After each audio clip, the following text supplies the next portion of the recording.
Opening night was all about the ceremonies. First glimpse of 2011. Gotta have a flyover. And of course, the first ceremonial, JJ Punch-Out. The year's first crack-a-lack? Well, it was a slam from new Marlin John Buck. And a splendid time was had by all 41,000. Tonight, Ricky time. As Ricky Nolasco takes the hill and takes aim at the New York Mets.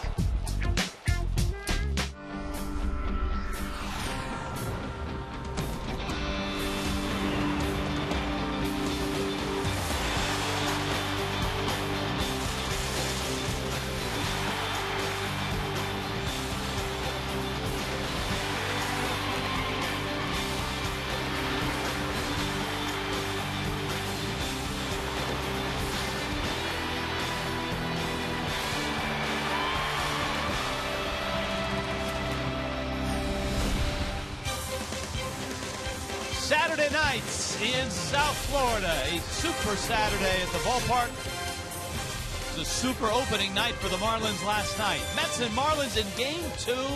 Chris Coughlin getting ready.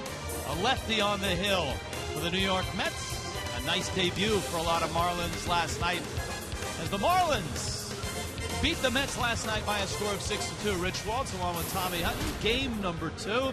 And opening night had all the ingredients a Marlins fan could ask for. Yeah, here's the deal on opening night. The new guys certainly figured out this ballpark and knew how to perform. What you do, you also have to figure out the best route to the ballpark. You get settled into your new apartment, and everything worked out fine last night. The 41,000 were here last night. They expect a big crowd here tonight, and a lot of them for the first time got a chance to see John Buck, the Marlins' new catcher, a 3-year contract. And last night, he was the center of attention. Well, a lot of people, most said this is a good sign, even before John Buck hit the grand slam last night. He joins Preston Wilson, Juan Encarnacion, Hanley Ramirez as hitting a grand slam on opening day, in this case, opening night. He went the other way, and I talked to him before the game. He said he hit about 5 or 6 home runs to the opposite field last year amongst his 20 he hit for the Toronto Blue Jays. He's a solid guy behind the plate. The thing that really struck me was when we heard him last night, the first thing he talked about wasn't the home run. It was about Josh Johnson and handling the big right-hander. And Josh Johnson was spectacular last night. Tonight, John Buck gets to handle Ricky Nolasco as Nolasco makes his debut in 2011. Always to watch for Ricky, see what kind of command he has with the fastball to set up that good curveball, some cutters, and the split change. He goes up against a left-hander with the New York Mets, Jonathan Nice. Nice has a good curveball himself, sometimes a finesse guy, but actually his velocity is a little bit better, I was told, this year during spring training. So it's Mets and Marlins in Game 2. Last night belonged to the fish. On the bump, Ricky Nolasco. We'll hear from Ricky when we return to Sun Life Stadium.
Baseball tonight in South Florida. Marlins and Mets, Game 2 of the 3-game series, which opens the 2011 season. Marlins 6-2 winners last night. Ricky Nolasco gets the ball tonight. We start things out in left field. Hanley, out in left field with Craig Minerini and Jeff Conine. All right, thank you, Rich. Ricky Nolasco missed the last month of last season with a torn meniscus in his knee. Got over that. Then in spring training came up with a thumb problem, and he missed a good chunk of spring training. Probably affected his numbers, but he did pitch well toward the end of spring training, Niner. Yeah, the first 2 starts were really a struggle for Ricky. He didn't start early in the spring because of a thumb injury, and he really needs that thumb for his curveball. On the pitching one of end. One of his biggest pitches. So you see there the first 2 starts not so well. Last 2 starts are what you really want to see is when a pitcher starts ramping up his pitch count and really getting into his rhythm. 1-0 with a 2.45 and no walks. I think Ricky's coming in with a good full head of steam here. He has a good mindset, too, as he approaches his start tonight. Yeah, I feel like I'm on the verge. I've got my feet wet for 5 years and going on my 6th. So, I feel like I got some stuff out of the way as far as contract-wise, and now I can just go out there and concentrate on putting it all together. I've learned a lot in my first 5 years in the league, so hopefully I can use all this to my advantage and then just put it all together, like you said, with some consistency. Having that 3-year contract signed, A, it shows the Marlins believe in you, and B, it just gives you some security and peace of mind, doesn't it? Yeah, it's great that the Marlins, we got something done with these guys, and I really wanted to stay here. I love Miami, and it was just the right time. It was a win-win situation for me and them, and it's just a big sigh of relief. Go out there and not have to worry about those things, and just go out there and try and help this team win and focus on pitching. Ricky's counterpart tonight is this guy, the 24-year-old lefty, Jonathan Nice, with a very good start last year but did not finish as strong. But he does several things well, Niner, and one of them is pretty alarming, too. Yeah, one of them, when you look at the game notes, and it was one of those wow stats that you looked at, has not allowed a stolen base in 34 consecutive starts. Wow. Which is a Met record. 34 straight starts, not one person has stolen a base on him. Wow, so and only 4 attempts. And only four attempts. All been caught. All right, so the lefty keeps him close to the bag and certainly will challenge you. If you want to try and take a free base from you, you're going to have to earn it. Hey, we get the first pitch coming up next. Rich and Tommy all set to call Game 2 of this 2011 season. The Mets and the Marlins next.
Fox Sports Florida brought to you by Toyota, moving forward, by AT&T, and by Viagra.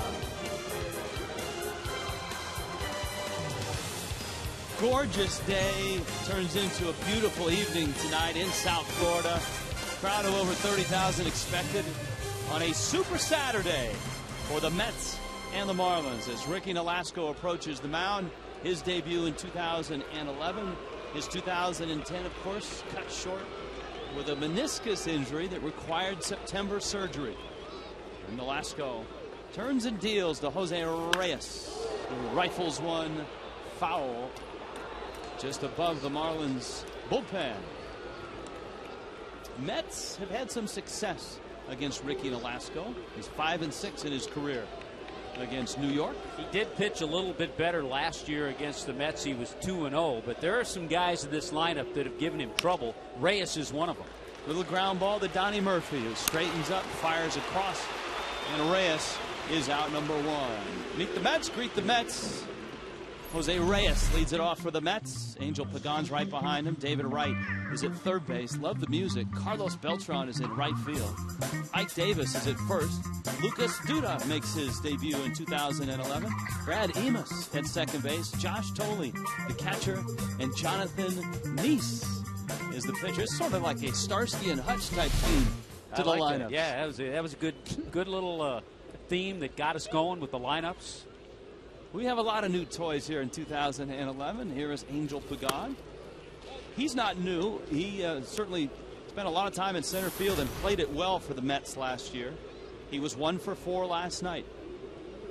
Pagan's one of those guys who's a little bit of a late bloomer.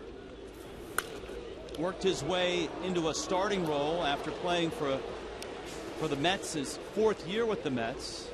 He will turn 30 in July. Career high 579 at bats last year. Yeah, kind of interesting too. The Mets certainly remembered Pagan. They drafted him in '99, but then he was purchased by the Cubs and spent a little time with the Chicago Cubs.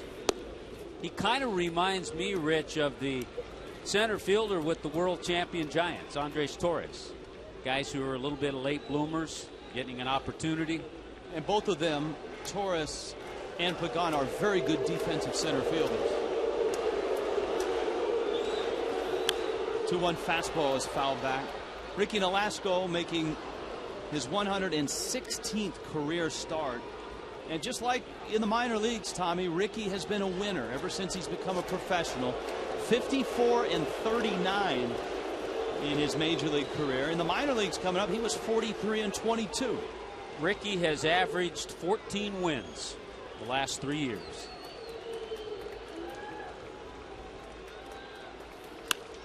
Elevates the fastball to left, and Morrison is there. Marlins defensively tonight. Well, there's one change. You'll see that with Morrison, Coughlin, Emilio Bonifacio starting tonight in right field. Donnie Murphy and Hanley on the left side. Infante and Gabby over on the right side. John Buck behind the plate. And he takes a lot of thought when he handles his pitchers. Watches a lot of video to see what he wants to use. And this is a lineup. This is one of those guys I was mentioning that has had success against Ricky Nolasco. 3 home runs and a .383 average against Ricky. David Wright climbs in 0 for 4 last night. Ricky starts with a fastball. One of the things about Ricky Nolasco is that he is aggressive at the plate. And because of that, he has a tendency to give up home runs. He gave up 24 long balls last year, but he only walked 33. Striking out 147, was in 26 starts. Nolasco gets a ground ball to Murphy. In the dirt, Gabby scoops it. David Wright bounces out. 1, 2, 3. Go the Mets. Up come the Fish.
disponible en español oprimiendo el botón del SAT.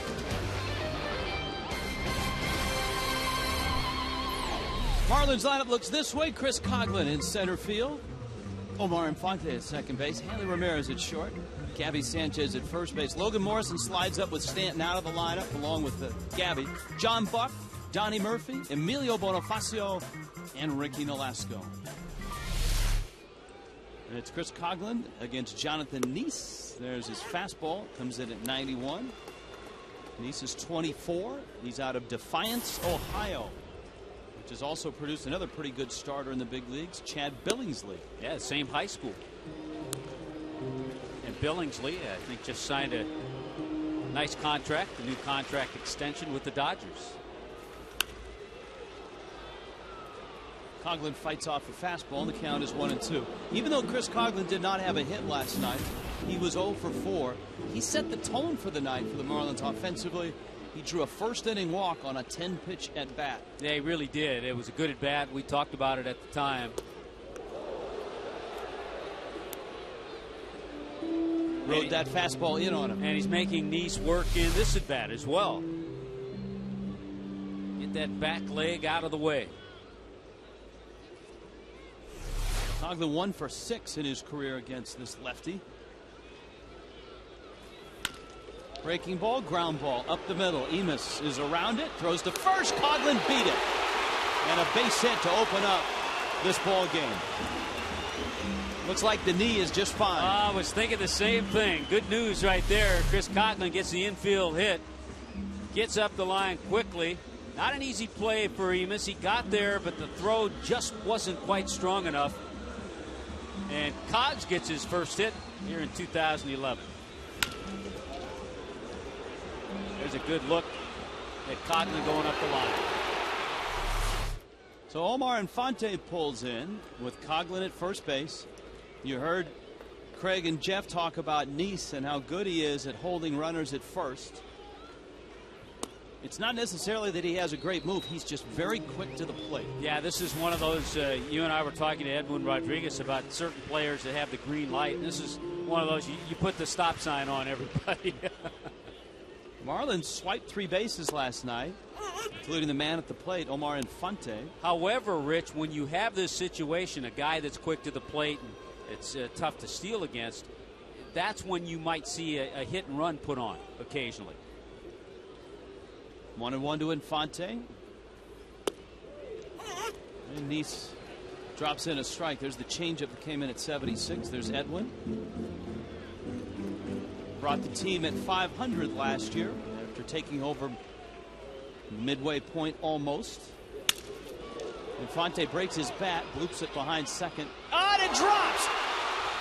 Emis picks it up, and Coghlan will be out. My goodness, Emis and Reyes were both there, and they're both fortunate it didn't roll too far away. It looks like Emis wants it. Reyes is over there, but they're very fortunate with the runner at first base. Nothing that Chris Coghlan can do in that situation. So it's a fielder's choice. And here comes Hanley. But with the absence of Mike Stanton, the Marlins lineup has a little different look to it. Gabby Sanchez sliding up from 5 to 4. Logan Morrison moving right behind him into the 5th spot. John Buck as well into the 6th spot. And Hanley dumps one down the right field line. It's a fair ball. Infante around second. He's headed for third. Beltran picks it off the wall. Infante will be held. And Hanley has a jam shot double with 1 out here in the first.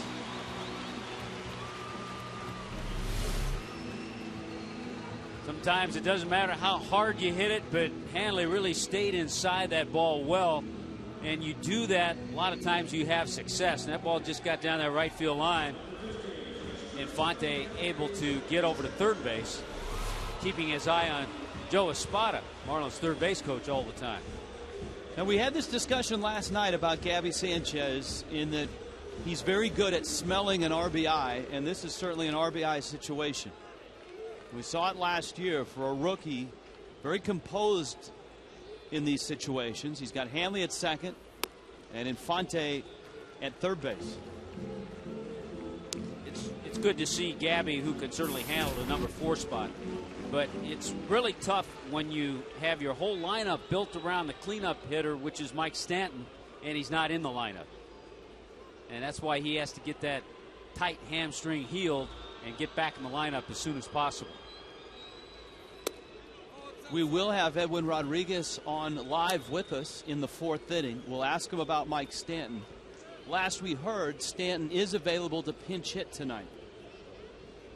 Marlins have a day off on Monday, so the likelihood that Stanton will play tomorrow is pretty slim, because then you can give him 3 consecutive days off before the National Series starts on Tuesday. Which you would hope by then he'd be ready to play.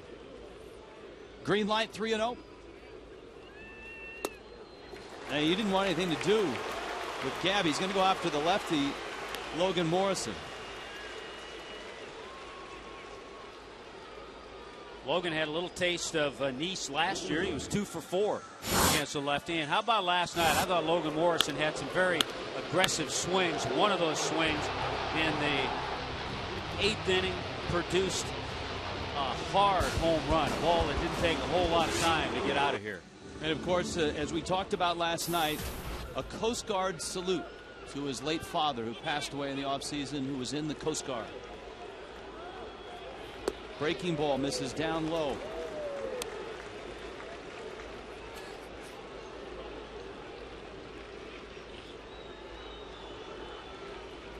Bags are loaded here in the 1st.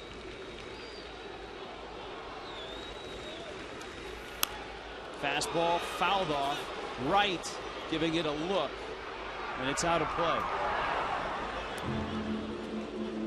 Last year, Logan Morrison actually hit better against lefties than he did against righties.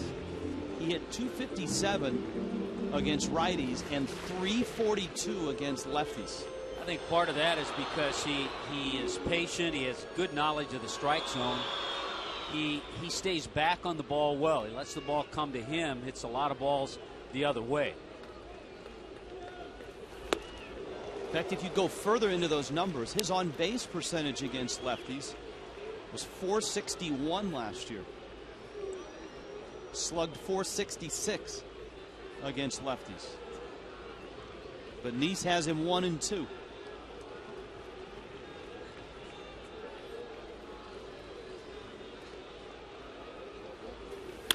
Breaking ball, ground ball, base hit, center field. Infante scores. Here comes Hanley. Here comes the throw.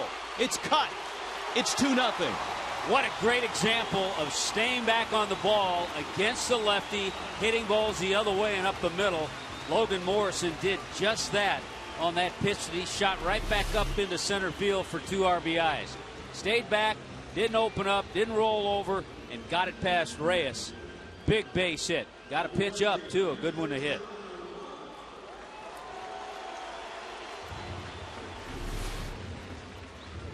So Morrison now with 3 RBIs on the season. He is 2 for 4. He scored 2 runs last night as well.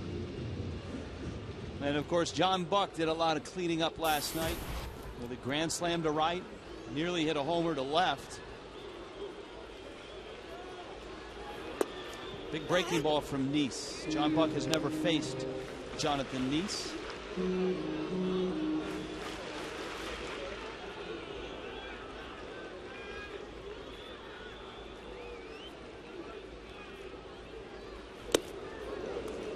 Fastball, and it's 0-2. If you watch Marlins live, you learn that John Buck was born in Wyoming.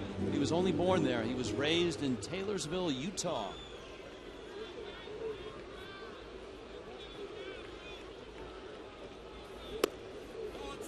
In fact, I think currently he's the only major leaguer active to be born in the state of Wyoming.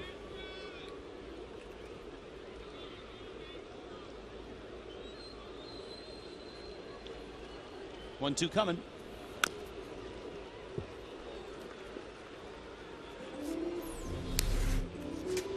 There's a look at John Buck. He wasn't in Wyoming long.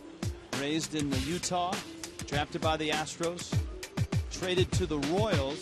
The interesting thing about that trade, the Astros and the Royals, is that there was a possible 3-way deal involving the Oakland Athletics. There's a pop down the right field line. Beltran makes the catch. And the flip on that trade is the other catcher that was involved, John Baker. Baker was not dealt. The A's held on to him. Here's the Mets defensively. All right, let's check it out. Lucas Duda gets the start tonight in left field. Willie Harris was out there last evening. Angel Pagan and Beltran. Beltran with a nice play. Had a long way to go to make that catch. Wright and Reyes, Emis and Davis, and Josh Tolley once again behind the plate.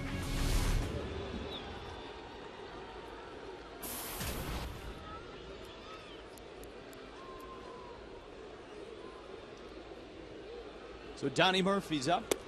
And Murphy takes a fastball outside. Murphy 1 for 4 last night.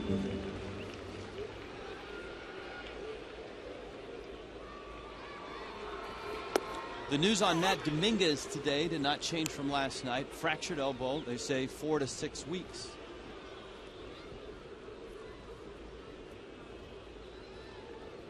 Sanchez and Morrison aboard. Logan with a big 2-run single to put the Marlins on top. Murphy trying to shoot that ball to right. It's 1-2. I think at times Nice can be sneaky, and I talked to his catcher Josh Tolley about that. He thought Nice was throwing a little bit harder this year than he did last year.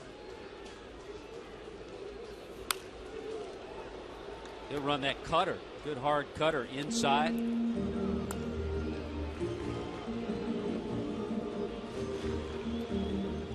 His progress was stunted a bit because of a torn hamstring back in 2009 in August. He ended up making 30 starts for the Mets last year. Murphy dances out of the way. It's 2-2.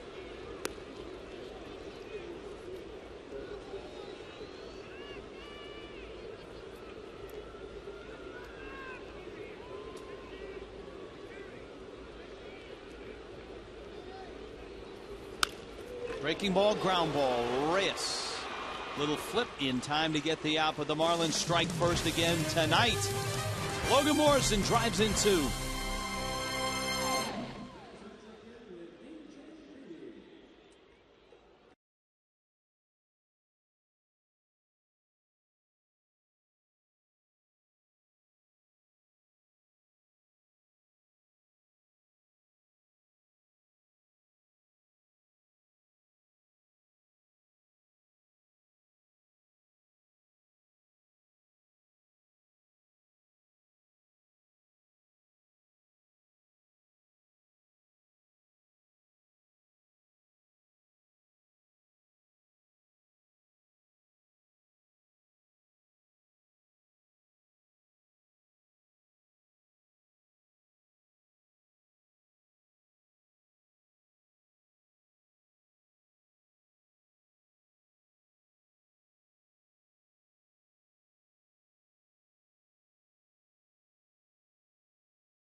Mets second inning here at Sun Life Stadium. Season ticket plans on sale now. A plan for every budget. And of course, a full season, half season, 10-game flex plan, and more. Season ticket plans start at just $85. Secure your seats today. 1-877 Marlins. Ricky Nolasco and the Fish off to a 2-0 start. Fans are not booing Carlos Beltran, but whenever, and it's a tradition in this ballpark, whenever the Mets and the Marlins meet, the Met fans will start a Let's Go Mets cheer, and the Marlin fans will answer. Except, Rich, on opening night, I guess, because I didn't hear the Let's Go Mets chants last night. I'm not even going to start. I'm just stating what I heard. Or didn't hear. Beltran going after. That's a good changeup. Gorgeous changeup from Nolasco. Ricky uses that kind of split grip as his changeup, and especially to left-handed hitters. And on Fox Tracks, not only was it a strike anyway, but it was just in a perfect spot. 2011, we have a lot of new toys to unveil. That's our first look at Fox Tracks. Tommy last night showing the stretchy arrow out to illustrate John Buck's home run trajectory. Mike Davis now. Ricky fires one high. Davis is one of the Mets in the lineup that has not had success against Ricky. He's 0 for 8 in his career. He was 0 for 3 last night. And he fouls that one off.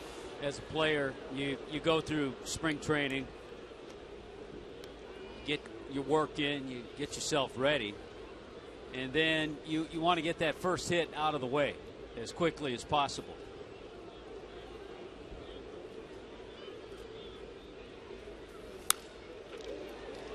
That would be a first hit, and it's by a diving Donnie Murphy. Davis around first on his way to second. Morrison's throw, a strong one, but not in time. Davis doubles. Ball was not hit all that hard. Morrison made a good throw. I think a lot of people think, hey, he's a converted infielder, but he can throw. Yeah, this is off the end of the bat a little bit. It just kind of squibs away from Donnie Murphy. Watch how quickly and a good route Logan Morrison takes to come up and make a strong throw, and made that very close at second base. One of the things Morrison worked on in spring training, he told me, was footwork, getting his feet ready, getting the balls, and he showed a little bit of that there. Lucas Duda, big hulking outfielder out of USC. He takes a mean rip. That Nolasco fastball. Duda last year spent most of the year in Buffalo, where he was named Mets Organizational Player of the Year. Yeah, he had a solid year last year in the minor leagues. And getting an opportunity with Jason Bay on the disabled list. Nolasco spins one up there. I think Terry Collins, the Mets manager, when I spoke to him today, he's looking at April 10th, April 12th, somewhere in that range to get Bay back in the lineup. Game 2 as the Mets skipper for Terry Collins, his 7th year as a big league skipper.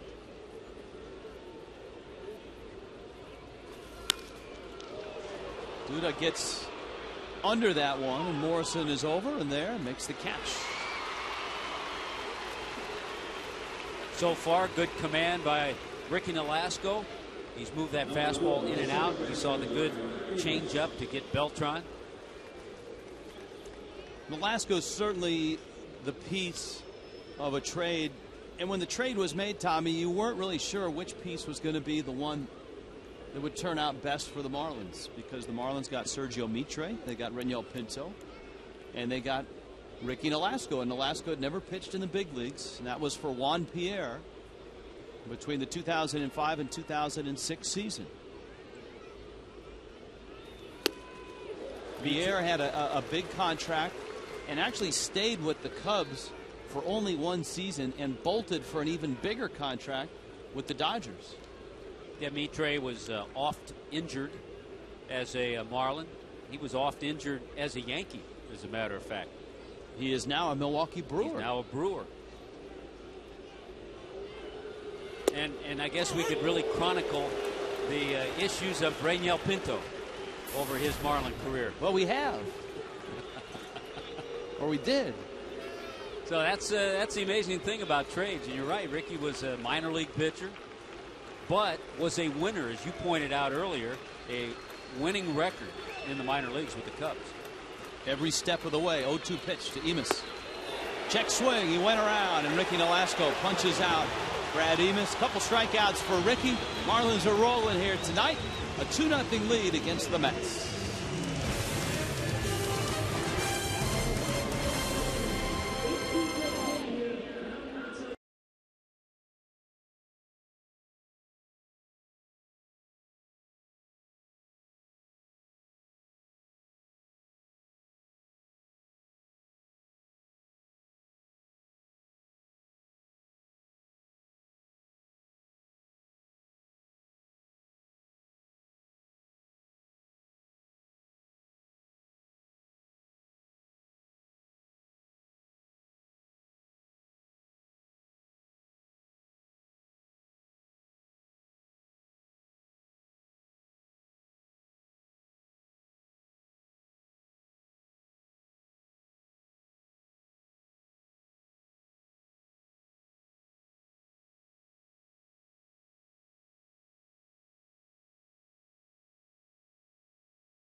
Presented by the authority of the Florida Marlins, may not be reproduced or retransmitted in any form, and the accounts and descriptions of the game may not be disseminated without the express written consent of the Marlins or Tommy Hutton. T-Hut has to sign off on it as well. I have to sign off on that consent sheet. Yes. All right, with the loss of Mike Stanton, you've got Emilio Bonifacio in the 8th spot, and the Bonifacio will be followed by Ricky Nolasco and then Chris Coghlan.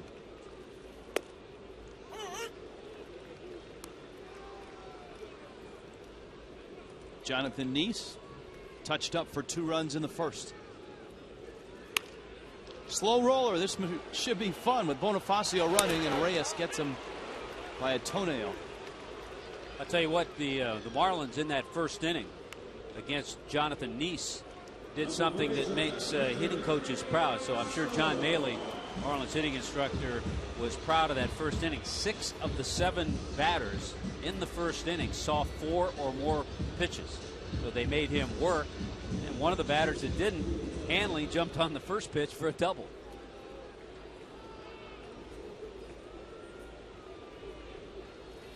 There's Ricky, and he takes a strike.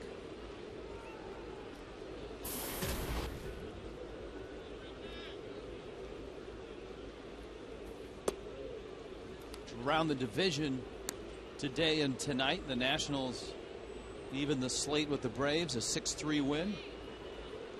Rick Ankiel, a big home run. John Lannon beating Tommy Hanson, and a pair of ex-Marlins homering for the Braves, Alex Gonzalez and Dan Uggla. But Washington won the ball game. Nolasco breaks his bat, and there are 2 outs. Washington's new right fielder Jason Worth had a 3-hit game. The Phillies have a 2-0 lead over Houston. How'd you like to be Houston? I mean, they essentially had Roy Halladay beaten the other night and lost that lead actually the other day when they opened things up. Yeah, big inning for the Phillies against Brandon Lyon, the Astros closer. He gave up 6 hits and 3 runs. And so in game 2, no Halladay, but Cliff Lee is on the mound. 2-0 Phillies in the 3rd. Coghlan takes up and in.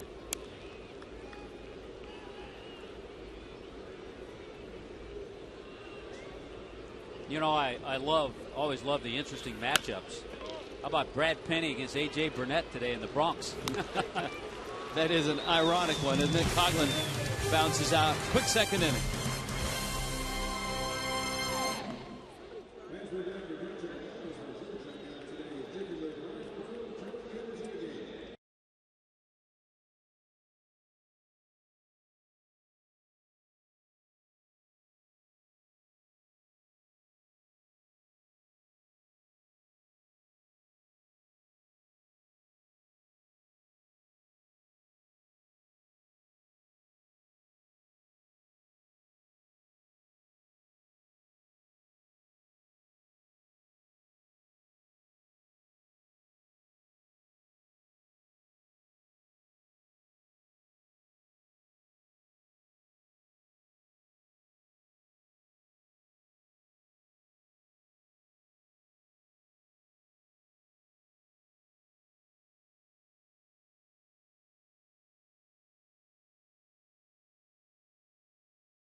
Coming up weekdays on FSN, the Dan Patrick Show. Don't miss exclusive guests, including high-profile athletes, celebrities, breaking sports news, and unparalleled insider access. And, of course, lots of pop culture commentary.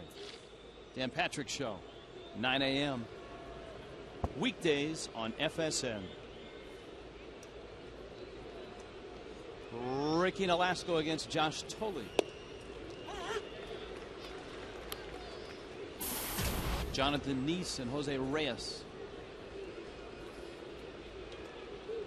Also scheduled here in the third for the Mets. A liner over Donnie Murphy. Morrison runs it down. And Tolley, that's what he does best. Tommy's a slap hitter. He'll hit line drives into left field. He'll occasionally give you a little long ball. He hit 3 home runs in spring training, but you're right. That's the type of hitter he is. He'll be around a long time at the major league level, being a left-handed hitter and being a catcher.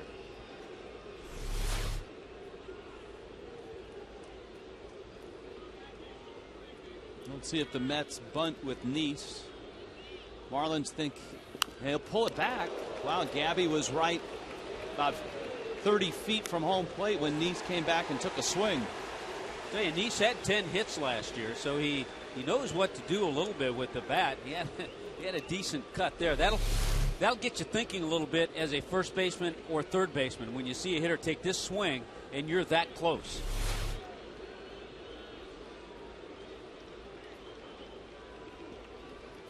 This time he does bunt. Nolasco has it, looks at second, flips to first. Neese gets down the line pretty well too. And there's an out here in the third, top of the order with Reyes and Pagan. A Toyota trend dating to last year. The Marlins have won 8 of the last 10 games against the Mets. And as we pointed out last night, the Mets were just 1-8 in this ballpark last year. And of course, the Marlins won last night. Going to be an interesting year for the Mets. Last year they were 4 under. 2 years ago they were 22 under. And this year it seems like they're buried in red ink. Reyes takes a fastball outside. Of course, they outright released Oliver Perez. They are paying Perez $12 million this year to go away. Luis Castillo is gone. They're still paying him $6 million. It's the last year of Carlos Beltran's deal, the last year of Jose Reyes' deal, although Reyes in much better health than Beltran. Reyes is making $11 million this year. Beltran making $18.5 million. Johan Santana is making a lot of money, and they don't expect him back until hopefully sometime after the All-Star break. K-Rod at the back of the bullpen making some pretty good coin. Here's the 2-0 pitch. But I like the attitude that Terry Collins has taken as the manager of this club, and it is a don't feel sorry for us, no excuses, go out and play hard. And that's kind of the tact that Sandy Alderson has taken as well, as the vice president and general manager. 3-0 pitch. It's right down the middle. Allison touched on Alderson in his years with Oakland. He was the guy that really started the statistical revolution. He hired Billy Beane, and he brought with him to New York Paul DePodesta and J.P. Ricciardi, 2 guys that were his lieutenants and Beane's assistants as well in Oakland.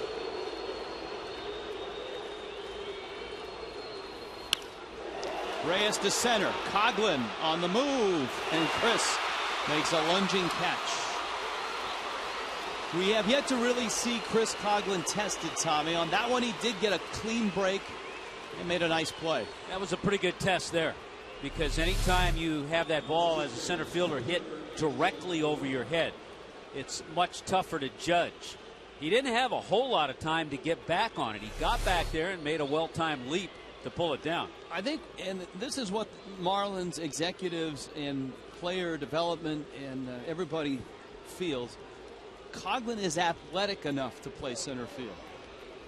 Question is, can he develop the instincts, master the routes, and the intricacies of that position? I think it's interesting, too, and it shows the versatility of Bonifacio. You probably, at this stage, Bonifacio is a better center fielder than Chris Coghlan. But Cogs has never played right field. So with Stanton out of the lineup, Bonifacio goes into right field. And it's probably easier to hide an arm like Coghlan's in center rather than right. And Bonifacio has a good arm in right. Yes, he does.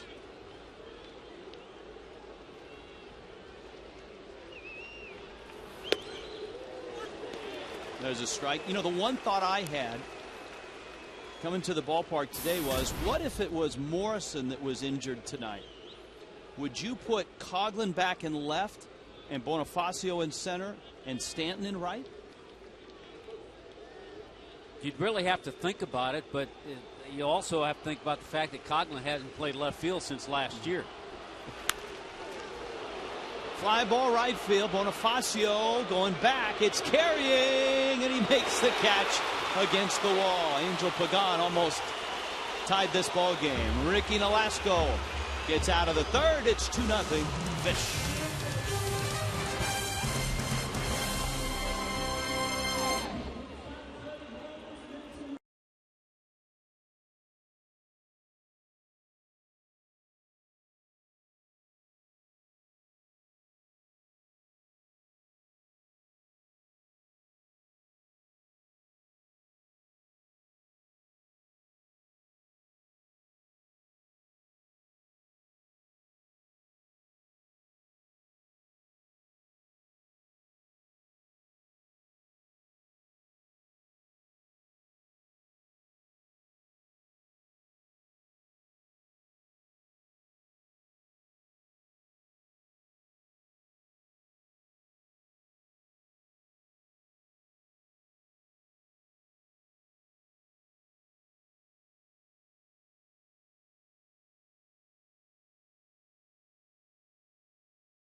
Jonathan Neese, and that's all the scoring in this one.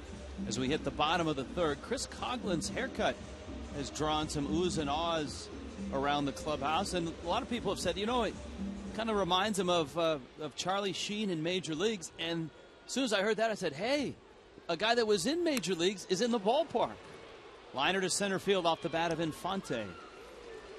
Pete Vukovich, former Major League pitcher, is now a scout. Remember, he was in the... And also a proud Tommy Bahama shirt wearer. Yeah, that's a nice touch there, Vuk. He was in Major Leagues hulking slugger Clu Haywood of the Yankees in Major Leagues. You know, and Pete had a nice career as a pitcher with the White Sox, a little bit with Toronto, St. Louis, Milwaukee. Won 93 games, had a career ERA of 3.66. So a very good pitcher at the Major League level and a longtime scout now. And he was very much like Al Hrabowski in that when he was on the mound, he had some bizarre behavior. He was known to cross his eyes, stick his tongue out at batters. Very colorful pitcher, and as you pointed out, a very good pitcher in the big leagues. So if we have any Major League questions, Serrano is not here, but Clu Haywood is here.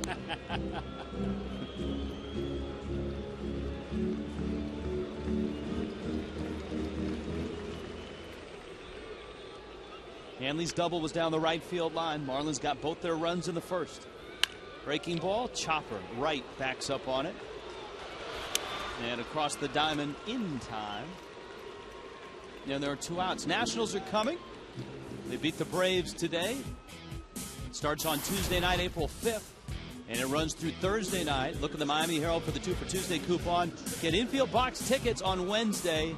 One of our favorite promotions of the week for $7.90. When the ticket's $7.90, $7.90 on Wednesday.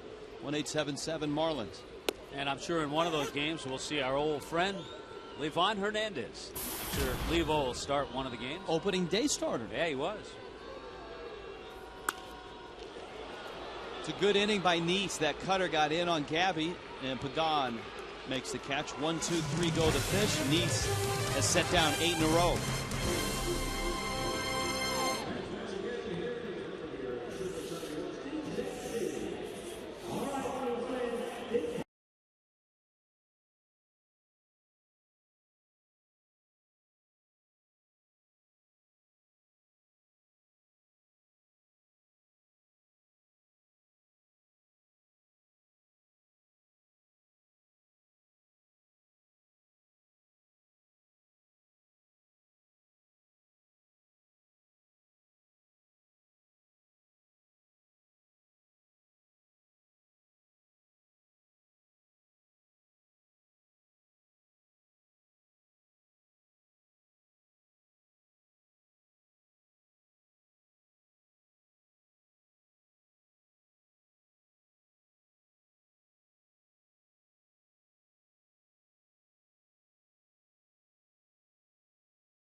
Two 2-0 Marlins lead. We are joined now by Marlins skipper Edwin Rodriguez. Skip, how are you? Oh, doing fine, Rich. Tell me, we're doing fine. Rick is doing fine. So far, so good. That was probably our first question to you, Edwin. It looks like Ricky is in a pretty good groove.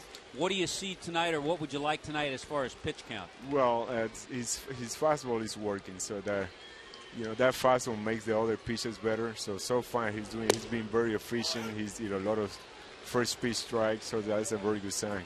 Your lineup, obviously, without Mike Stanton tonight. The luxury, though, is that you've got guys that you can put all over the order. I mean, Gabby Sanchez is versatile. Right hits one to right field. Bonifacio goes back, looks up, and it's gone.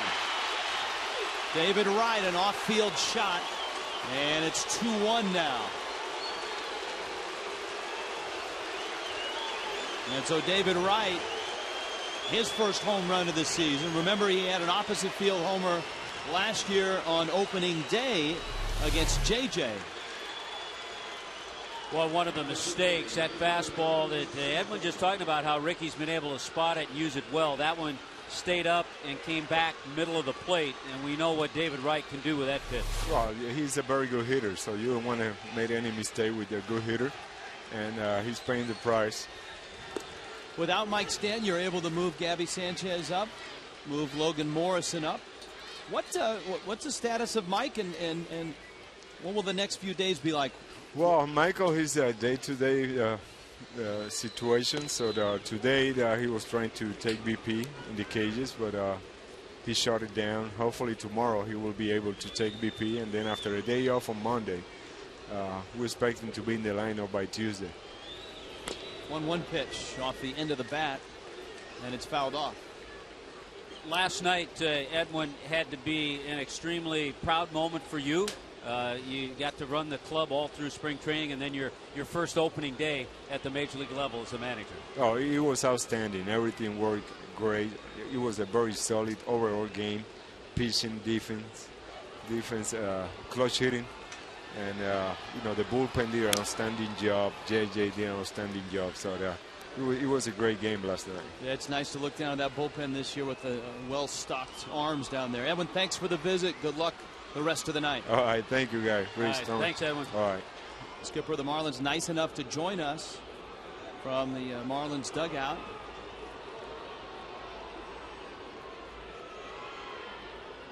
One-two. Fastball. Beltran laces it to left. Morrison back and makes a reaching catch and runs right into the open arms of Josh Beckett. How about that? We've seen a couple of outfielders, Chris Coghlan, Logan Morrison there, get good jumps, track balls, and make a nice play. Here I come, Josh. By the way, David Wright, we mentioned at the very beginning of the game, he's been one of the Mets that's had success against Ricky Nolasco. That's his 4th career home run against Ricky. And he's hitting just under 400 in his career against Nolasco. Ike Davis has doubled. Nolasco flips up a breaking ball. Davis had a very solid rookie season last year. Drove in 71 on 19 homers.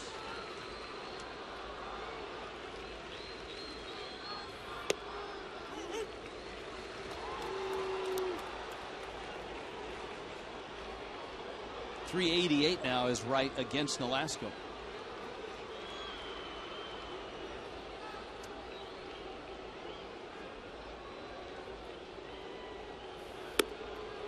Ricky runs that one outside. Nolasco last year was 13-9, and that came off a 2008 season when he was 15-8. Remember 2007, when every Marlins starter seemed to be injured. Ricky missed almost the entire season with elbow inflammation, made just 4 starts. And he was part of that tremendous rookie rotation back in 2006. Here's the 3-1. Fastball, a strike. 14-9 last year. That 15-8 season came back in 2008. Ricky's one of those guys, Rich, when you hear so-called experts talk about rotations and pitchers, you don't hear his name very often. But he has been a proven winner. 3-2 coming. Davis into center field. Coghlan on the move. Dives and has it. Chris Coghlan. That is the athleticism that we were talking about. Well, there have been some hard hit balls, and Ricky getting some help from his outfield. Second time that Coghlan's had to make a terrific play. Remember, he went back on a ball hit by Reyes in the 3rd inning. So 2 nice ones by Chris, and Logan Morrison made one earlier as well.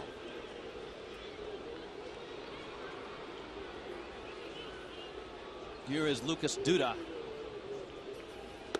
talking to Joe Espada, who is the outfield coach this year. He said the key early for Coghlan and all of his outfielders is making sure they're in the right spots, corresponding to the scouting report and how the pitchers are pitching the hitters.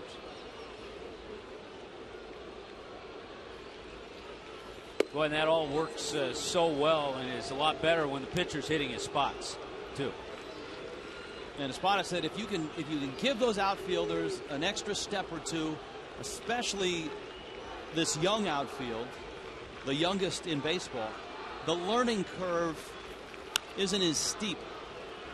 That one is pulled foul. In fact, the Marlins outfield, and I'm including Stanton in this statistic, you got to be the youngest in baseball. Not only the youngest in baseball, but only 2 teams since 1990 have had a younger starting outfield on opening day. And both of those teams were Tampa Bay in 03 and 07. Nolasco, change up there to strike out Lucas Duda. David Wright goes opposite field, and the Mets cut the Marlins lead in half. It's 2-1.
Little place, big taste. And by Metro PCS. Android phones now available at Metro PCS. Plus, get an unlimited nationwide service for just $50 a month. Metro PCS, wireless for all. A little bit of everything at the ballpark. Logan Morrison goes after the first pitch, rolls it towards first, and a backhanded flip. Did Nice catch the bag? He did. Ike Davis looked like an option quarterback there, and he hung Nice out to dry. Yeah, Morrison is out number one. It's a good way to get your pitcher hurt on a play up the line. AT&T trivia time. Mets bench coach Ken Oberkfell led the National League in what category in 82 and 83? Played with those Whitey Herzog Cardinal teams on AstroTurf. By the way, remember in the first inning, we told you how proud we were of John Maley and how proud he was of his hitters and how patient they were. 29 pitches Nice had to throw in that first inning when the Marlins scored 2 runs and got 3 hits. He threw 9 in the second inning, 7 in the third inning, and he got Morrison on 1 pitch. So he has really settled down. 9 in a row retired by Nice, and Buck takes slow and inside. Kenneth Ray Oberkfell. Played a long time for the Cardinals. He was an Atlanta Brave in 84 through 87. A solid third baseman, too. Those 82, 83 years were with, as you pointed out, St. Louis. Is it a defensive answer or an offensive answer? David Wright picks that one out of the Miami sky. Then again, I forgot the question already. I think he was such a solid third baseman. I'm going to go with defense. Speed-wise, he had some other speedsters on those teams, so it wouldn't be triples or anything like that.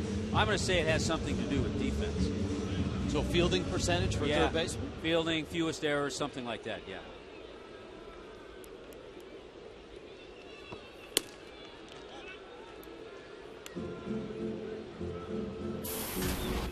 Johnny Murphy.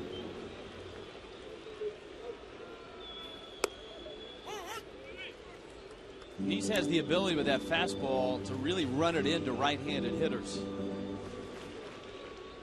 And he has settled in nicely.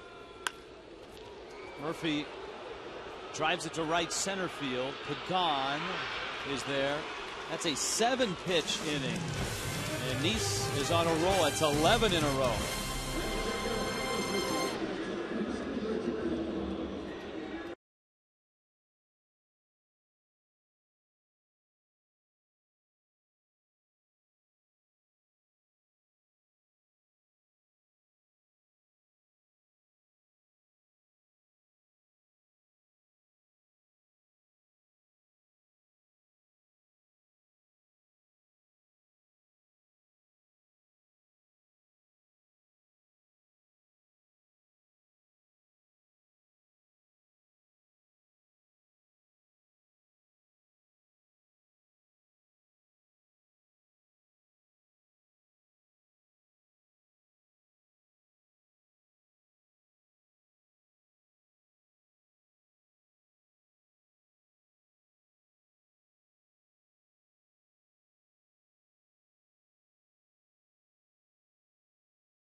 As we move along to the top of the 5th inning, it is a pleasure to be with Julie Loria, the wife of Marlins owner Jeffrey Loria, and it's a big story here because she has, as the food is coming through, She has a new book called Diamond Dishes that just came out today. Came out yesterday, April 1st. April 1st, and it's not an April Fool's joke. This is great stuff. You talk to 20 of the biggest stars in baseball, including Josh Johnson and Hanley Ramirez, to get their recipes and their favorite foods. What are some of their favorite foods? Well, Hanley Ramirez in Diamond Dishes tells me about tostones that he made himself for me in the book, and I enclosed the recipe, and it's really delicious, really easy to make, and terrific. Josh Johnson's day game meal is becoming legendary. Once you see the picture of him with this full plate of pasta, he ate the whole plate? He ate the whole plate. Before he pitches every night, he eats a whole plate of pasta, and given his experience last night and a win, I'd say he's doing the right thing. You talked to A-Rod. You spent time, too. You went to their houses, wherever they were. You traveled around the country the last couple of years. What struck you most when you talked to stars like A-Rod, like Jeter, Pedroia, Longoria, Berkman? In Diamond Dishes, the thing that struck me the most was just how normal these guys are. Regular, down-to-earth, really great guys off the field and on. Yohan Santana can handle a knife, you said, in the kitchen, yes? Yohan Santana has some incredible kitchen knife skills that I was really, really impressed. A-Rod, you talk with him. Now, most people probably couldn't picture that. We see him eating popcorn from his very well-known girlfriend at the Super Bowl, but he cooks too? Actually, Alex has a really healthy diet. He eats a lot of organic foods, very well balanced. He's not a sweets guy. He does like popcorn. All right, the book is Diamond Dishes. It is out now. Where can you get it? You can get it at MLB.com, Marlins.com, or your local store, or in DiamondDishes.com as well. All right, DiamondDishes.com. Thank you, Julie. You did a great job. The pictures are outstanding. The recipes, they're easy. There's about 60 recipes in there, and you can eat just what the stars eat. Absolutely. They're very easy. It's all about comfort food. You can get all the ingredients from your local stores. It's a great book for men and women, and for kids, too. Thanks, Julie. Thank you, Craig. All right, let's go back up to Rich and Tommy. All right, thank you, Craig. Brad Emus hit that sharp grounder, probably the first major league hit for this Rule 5 draft pick, and it kicks off of Hanley, and it is a base hit. So his first major league hit. Yeah, that ball was scalded, and Hanley tried to stay with it, and it just climbed up his arm. So Brad Emus, the Rule 5 pick, who I read the other day, and I knew you'd like this, has been described as a Ty Wigginton type. A young Wiggy. He went to Tulane University. He was with the Blue Jays in their minor league system. And the Mets saw what the Marlins were able to do with a Rule 5 second baseman named Dan Uggla. And the Mets trying to do the same thing with Emus. Here's Tolley. It's a one-run game. The ball tossed out of play, as is tradition.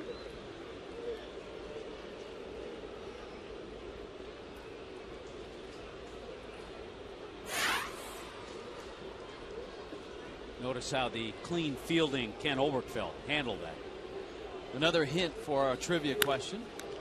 Tolley turns on one and pulls it foul.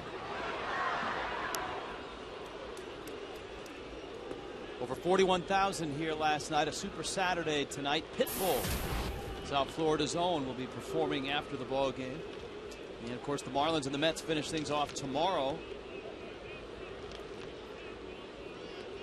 1 o'clock start here. Rich, we should have had a trivia question. Pitbull's real name. There's a fly ball to right. It's really carrying to right.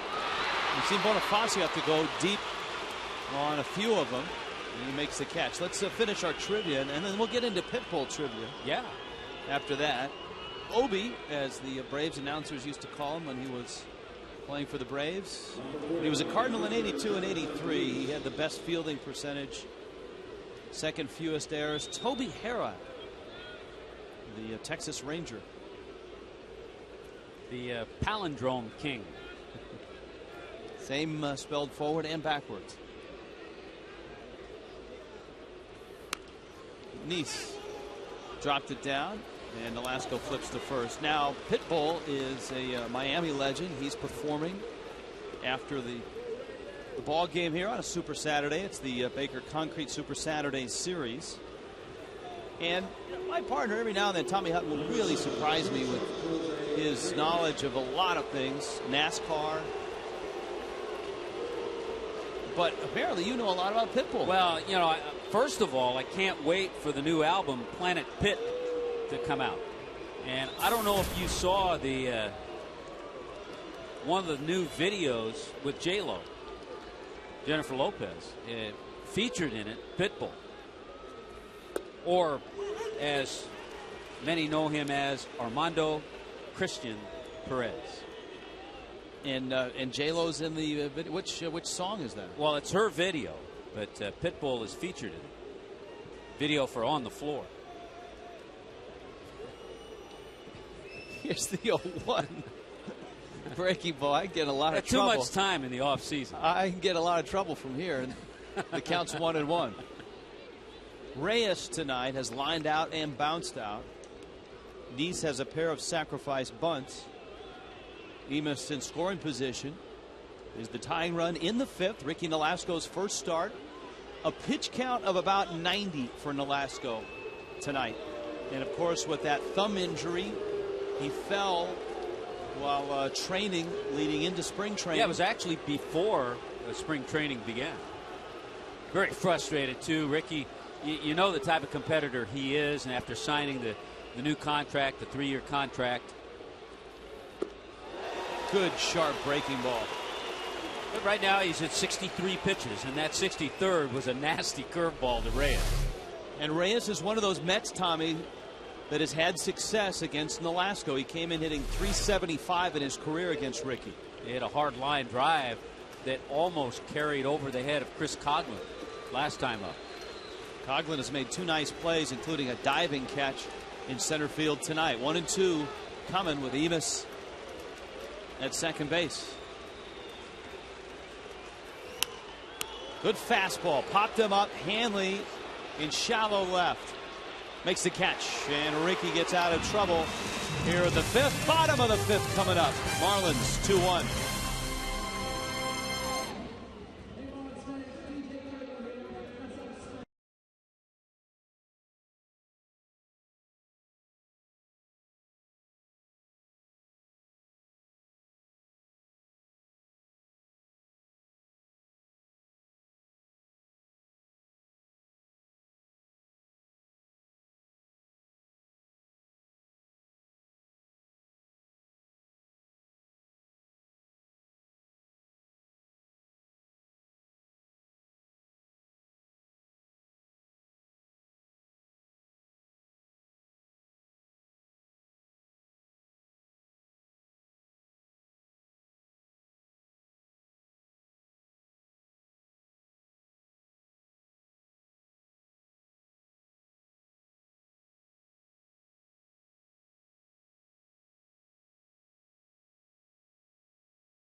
Logan Morrison's 2-run single. David Wright solo homers. They've accounted for all 3 runs in this one. Marlins a 2-1 lead as we hit the bottom of the 5th inning. Jonathan Nice has set down 11 in a row. He gets 8-9-1 in the Marlins order. Emilio Bonifacio, Ricky Nolasco, and then Chris Coghlan. And a big lollipop breaking ball for a strike. Comes in at 71 miles an hour. One of those situations you could look for a bunt, but Bonifacio usually tries to bunt from the left side, not from the right side. He's got a little pop from the right side.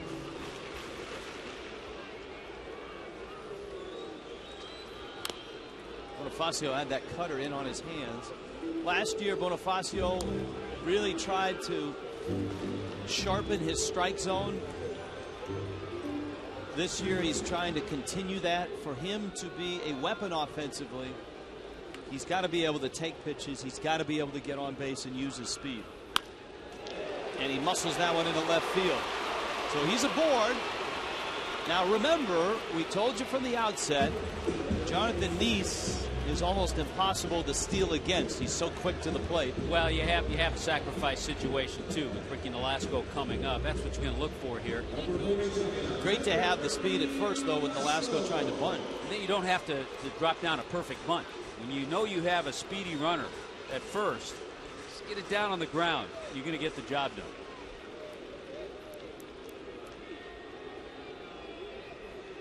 Just don't get picked off in the meantime. But I think what you said earlier is correct. The move is okay. It's not a great move. He's just so quick to the plate.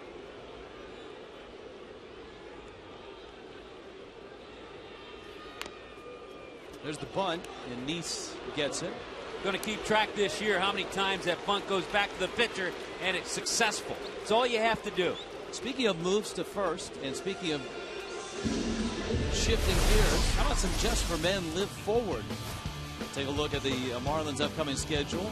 Day game tomorrow, night games Tuesday, Wednesday, Thursday, then big long road trip deep in the heart of Texas into Atlanta and off to Philadelphia. Do you realize, Rich, when we go into Houston on that Friday night, we're the home opener for the Astros. They open the season on the road. That's their first game back home. Fastball to Coughlin is a strike. 1 out. Chris is up. He singled in the first. He bounced out in the second.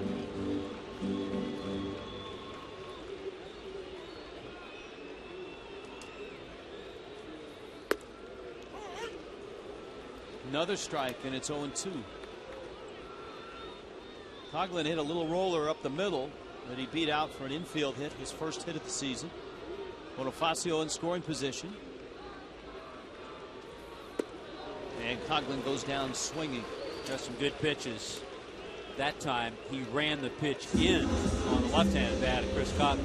Before the ball game, you always check with the first base coach about a pitcher's move, and knowing that Neese hadn't given up a stolen base, I asked Perry Hill, I said, what's his move like? And he said, on paper, it says it's average to good.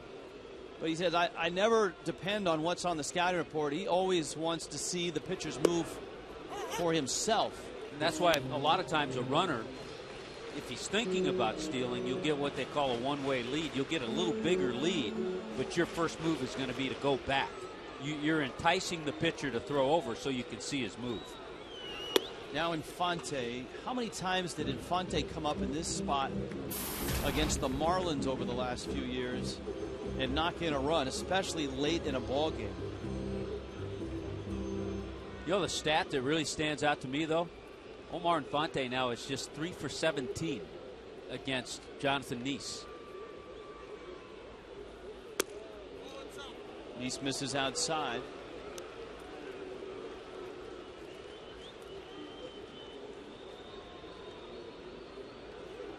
Bonifacio opened the inning with a single, sacrificed up by Ricky Nolasco. Neese struck out Coughlin. Infante ground ball. It eats right up.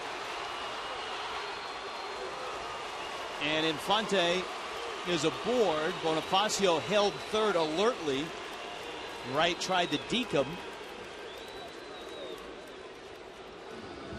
Ball really hit sharply by Omar Infante, but Wright was there. And that is an error charged to the Mets third baseman. Little deke with a fake throw trying to get Bonifacio to round the bag a little bit further. But heads up by Bonnie.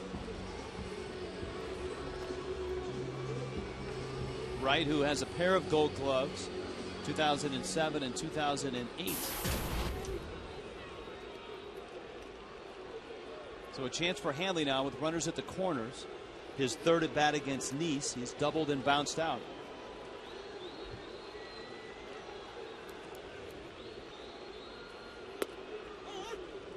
It's been a fun division, certainly, to watch two of the games.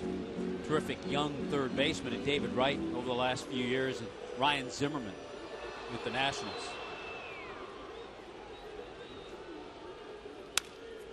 Hanley's ground ball is headed out to Emus, and he makes the play at first. So the Marlins leave a couple. We've played 5 one-run ball game.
Disponible en español vía Zap y es presentado por KFC.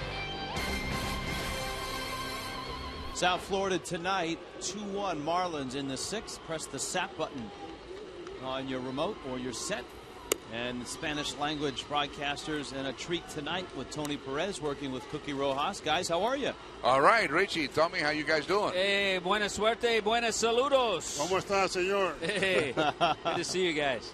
Good to see you. Great game, huh? Yeah, good pitching matchup. Neese has settled down, and Nolasco has been sharp. And we've seen Coughlin have to make some running catches. Oh, I do. I think that the defense tonight had really helped Ricky Nolasco. Morrison, Coughlin, and Bonifacio in the outfield have done great plays. Yeah, they have. David Wright comes up. Hey, Cookie, are you surprised, or as you watched Coughlin in spring training when he played, are you surprised at his advancement and learning how to play center field? Do you think he'll be able to handle it? Well, really at this time right now it's too early to tell. It's just the first couple of games of the season. I think that so far he's done a good job there. But on the long run, it depends on how his knee hold up and how his arm is going to be, because he has to be able to throw the ball to third base for those running from first to third. We haven't seen that yet, so we got to wait to see it. He's got everything that he needs. You know, he gives you 140% all the time. So he was learning last year in left field. Maybe he's learning in center field how to play, and so we'll just have to wait and see. 0-2 the count to David Wright.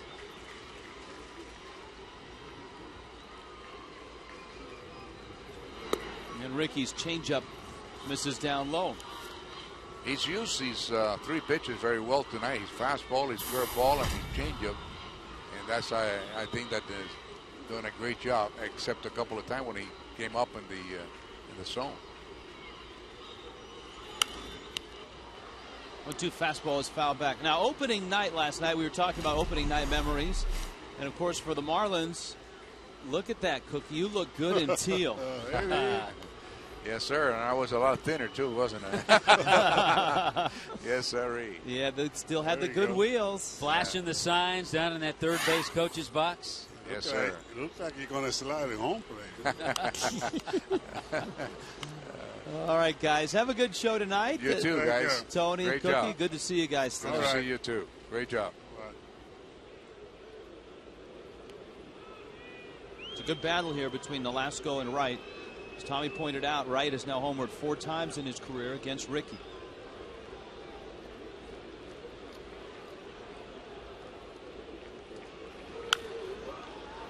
High pop-up, Infante out, Coughlin in. And he makes the catch. Join Major League Baseball and the Major League Baseball Players Association in helping Japan's children in need. Visit unicef.org or text Japan to 864233 to donate $10. Standard text messaging and transactional fees apply. For more information, visit MLB.com/Japan. Relief in this game of baseball. Of course, in the last 10 years, a real influx of talent from Japan. Japan, of course, doing so well in the 2 World Baseball Classics as Beltran rifles one into center field. I know because of the devastation over there, the Japanese Baseball League pushed back their openers, and also a number of the Japanese players, from what I've read, have made very large donations.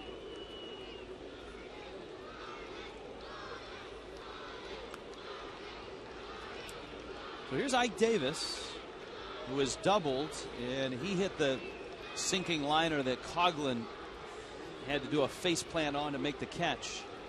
It was back in the 4th. And a riding fastball is fouled off. Ricky Nolasco does not like to give up walks. We talked about that early in the ball game. Just 33 of them in 26 starts last year. And you know, we've talked about the pitch count. He's at 74, so he gets through Ike Davis here. Good chance Ricky can give the ball club 7 innings.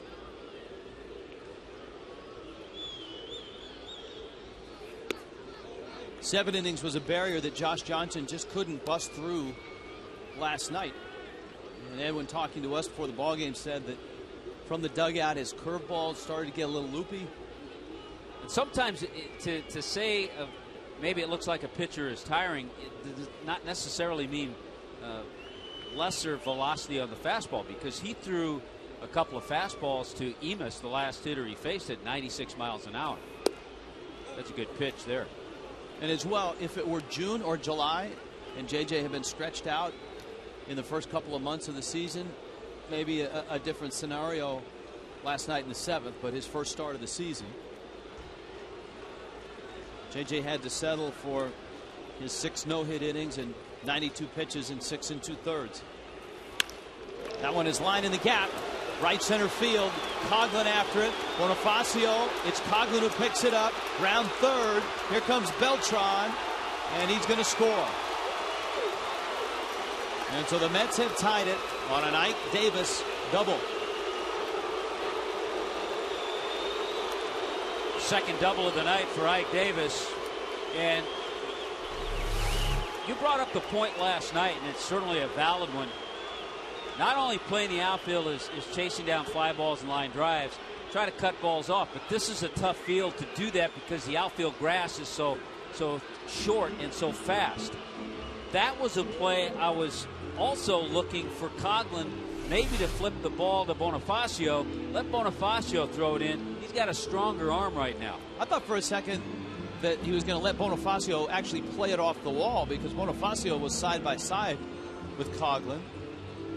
And remember, Carlos Beltran is not running well at all right now. Here's another look. Yeah, it caroms and kicks toward Coghlan. But at that point, there was a time, of course that's going to take communication, to maybe flip it to Bonifacio and let him gun it back into the infield. It would have made a difference in that play, because Beltran would have scored anyway. Lucas Duda comes up, and Nolasco trying to get through the 6th now. Duda is flied out and struck out.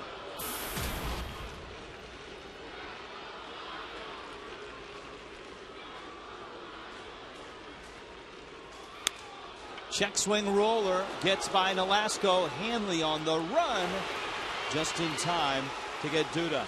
But the Mets pull even, and it's 2-2.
Through to David Wright. Ouch. We talked about a number of good pitches that Ricky has made, and that one just kind of drifted back over the middle of the plate, and it was up a little bit. So the Mets and the Marlins arrive here in the bottom of the 6th in a tie game, 2-2. Jonathan Neese has really settled into this one. The Marlins have just 4 hits, and Neese delivers to Gabby Sanchez. Gabby walked back in that first inning.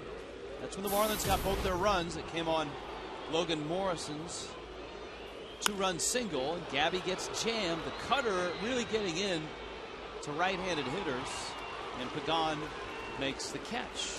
And Tommy, in the absence of Johan Santana until he's back, and that might be June, the Mets need guys to step up in this rotation.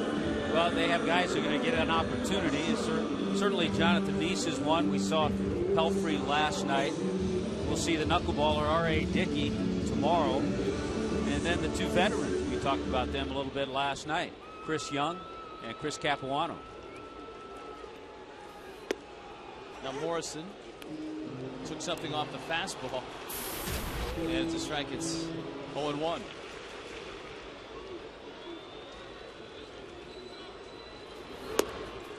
Breaking ball misses outside. We've got a lot of toys, a lot of new toys here in 2011, including our own personal camera in the booth, which is good news and bad news. Yeah, you always have to be on your toes up here. You never know. And we used to goof around a lot more off camera, but we're no longer off camera. You can see us in the truck. Morrison trying to hustle down to first. I think we'll create a whole new show on things we do between innings. Well, see, last night we showed everyone your iPad, how technological you are. And how you get to read the promos. This is the old-fashioned promo that they hand us during the ball game. Go for it. All right, here we go. Full season ticket plans in the new Marlins ballpark available now. Select your seats in the new ballpark. Be part of the future of Marlins baseball in Miami. Place a deposit today. Just call the new Marlins ballpark sales headquarters. 877-411-2012 or go to marlins.com/new ballpark.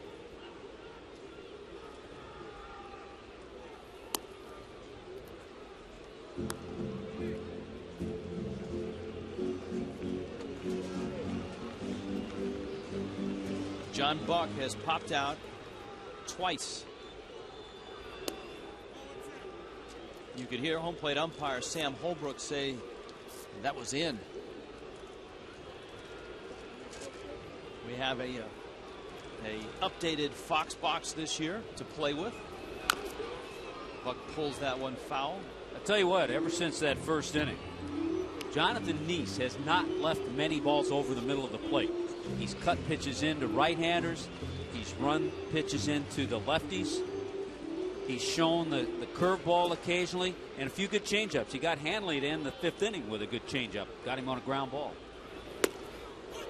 That one caught the corner, and it freezes Buck. Yeah, the Marlins are down quickly in the sixth. Buck making sure that he'll get that for his pitcher. And Jonathan Neese has tightened it up.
Welcome back, everybody. It's a pleasure to be with the Morrison family, the extended Morrison family here, about 13 all the way from Kansas City, including Logan Morrison's mom, Diane, here, getting a chance to watch him play. As we see that line to the right, Bonifacio pulls it in.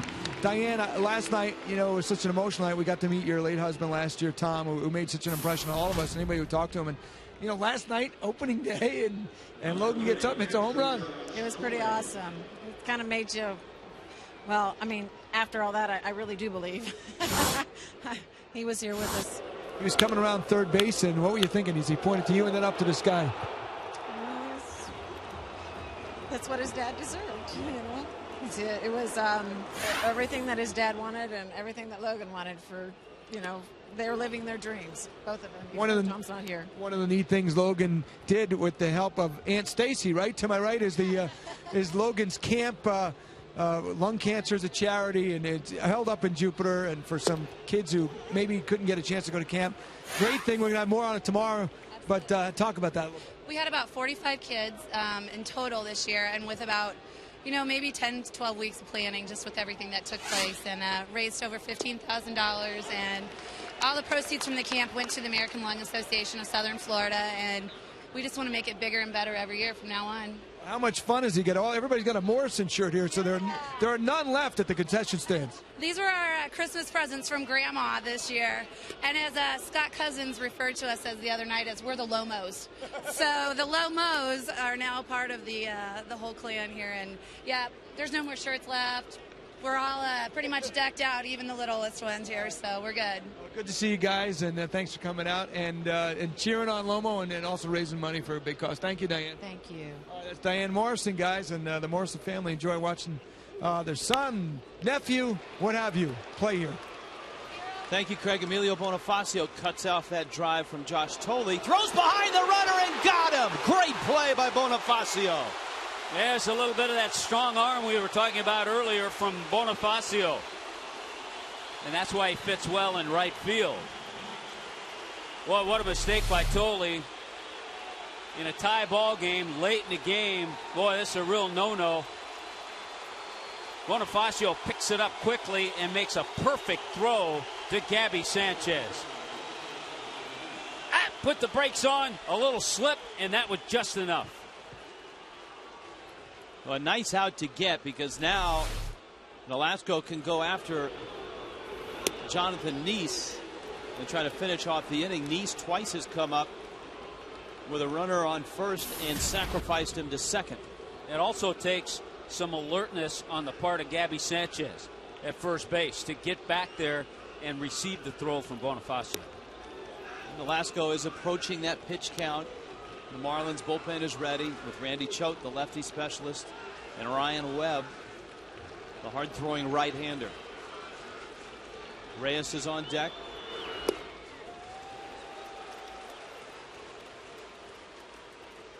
Nolasco's debut, and remember, a short spring for Nolasco with the thumb injury. By the way, you have to wonder what Terry Collins would have done if Tolle would have been at first base. Would he have pinch hit for Neese? He did have his bullpen active. It's one of the things that we really didn't talk an awful lot about before the ball game is last night the Marlins bullpen was outstanding. Mike Dunn for an out, Clay Hensley, and Leo Nunez.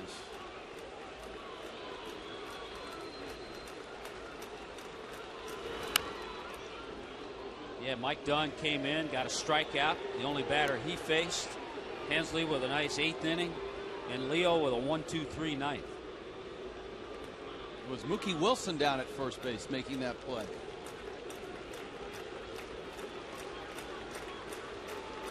There's the 1-2. Ooh, wow. Remember the ball that Buck argued about? Yeah. Hey, you got to keep in mind that's the pitcher up there, Jonathan Neese. Pitch number 6. Number 6 is in the zone.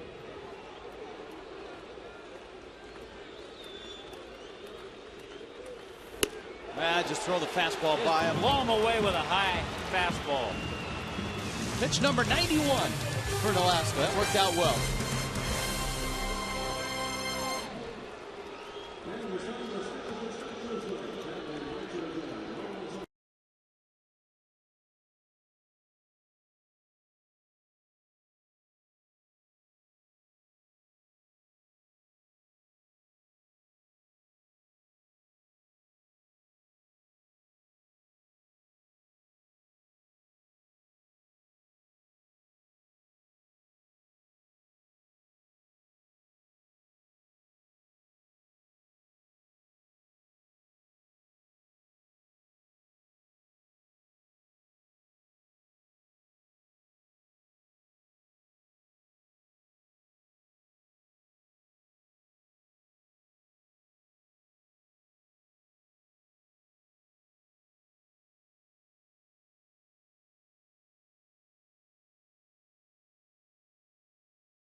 7th. Got two pitchers throwing well, but the Marlins got on the board quickly.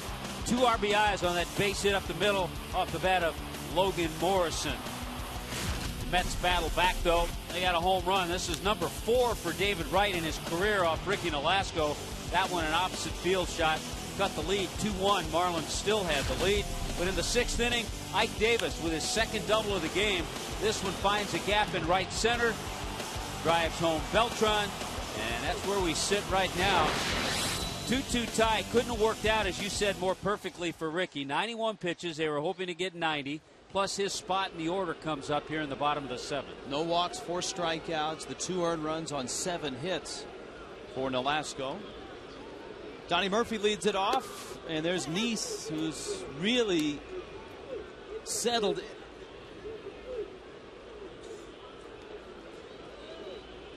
Keep in mind, he had 29 pitches in the 1st inning. Beltran after the ball, and he drops it. He is not moving well at all. He has got 2 sore knees. That's why they moved him to right. And Tommy, that's the second ball he's had to come after. And you can tell he's either in a lot of pain, or he's lost not only 1 step, he's lost about 5. He got a little fooled on that one as well, but you're right, he's not running at all like he can and like he used to, and you have to wonder if he'll play in the day game tomorrow, because he didn't play hardly at all in the spring. He had 9 at bats. He had 9 ABs, yeah. Fastball hits Murphy, and Donnie, remember, he has that sore wrist. He's on his way to first. Oh, goodness. It was dislocated last year. He had the surgery. Terry Collins is coming out to argue that it's a foul ball.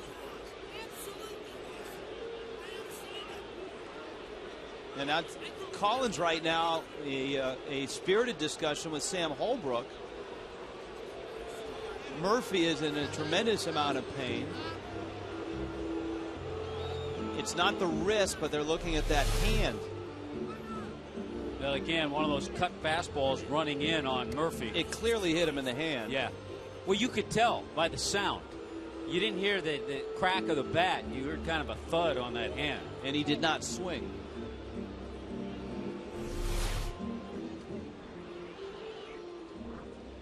And so Murphy is coming out of this ball game.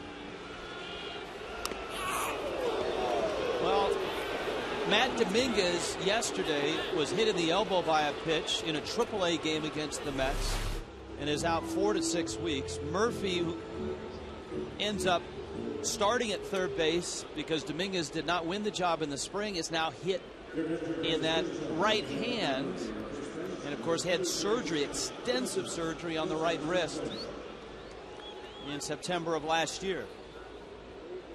So the Marlins get a base runner in a painful way. Well, it's a pinch runner, Scott Cousins, who has good speed and represents the go-ahead run at first base. So you got a lot of things that can happen here with Bonifacio, the hitter, too. And of course, Bonifacio may figure into this because he may be playing third base and Cousins may be in right field.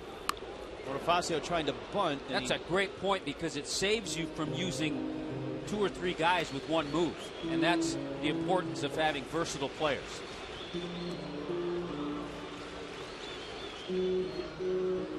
Bonifacio is not a great sacrifice bunter. He's much better when he's trying to bunt for a base hit. It's something we've seen over the last couple of seasons.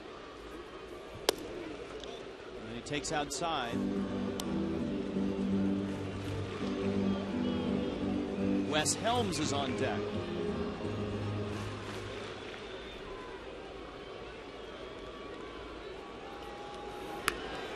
There's the bunt. Cousins got a good jump, and Nice's throw with Emis just getting there in time. Marlins have a runner in scoring position here in the bottom of the 7th. Helms will take the at bat. You got Coughlin on deck. Nice has been handling right-handed hitters pretty easily tonight. Remember, the run-scoring hit was by a lefty, Logan Morrison, tonight.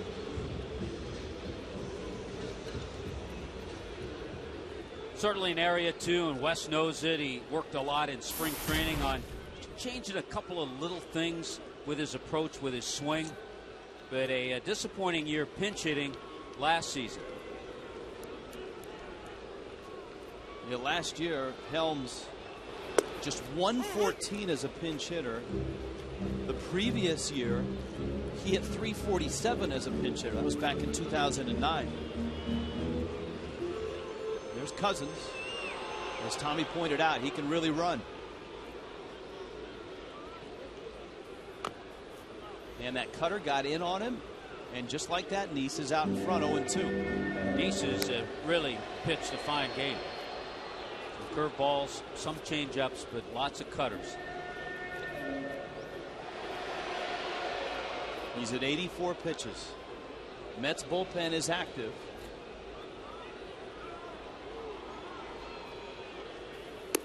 And Helms strikes out at an 89-mile-an-hour fastball.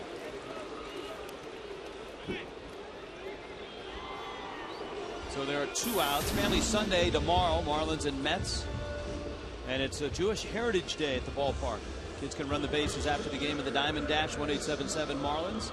Or go to marlins.com for Family Sunday tomorrow, 1:10 start, Marlins and Mets. And here is Coughlin now, who struck out his last time up. He is 1 for 3.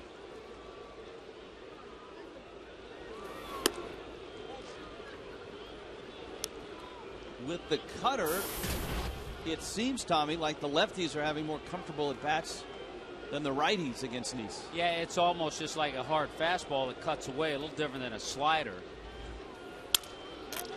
Pulled on the ground. Emus flips to first. And Jonathan Neese, 7 splendid innings for the Mets in a 2-2 game.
Because of the injury to Donnie Murphy, Emilio Bonifacio goes from right field to third base. Scott Cousins pinch ran for Murphy after he was hit by a pitch.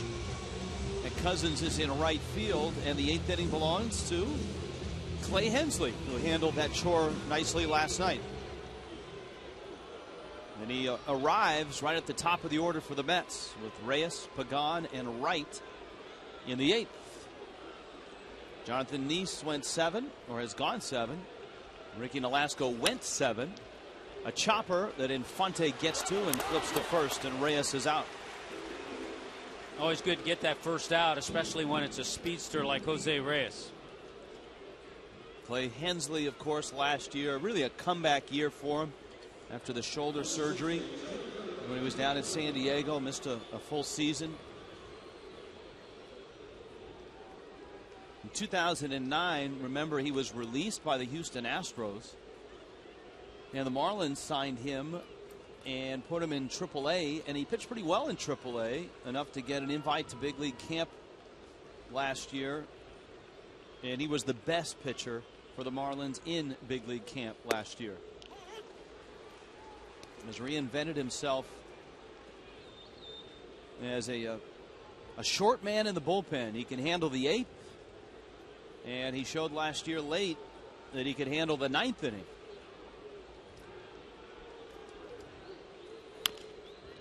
Slow tapper. Look at Bonifacio cut across the infield and make the play.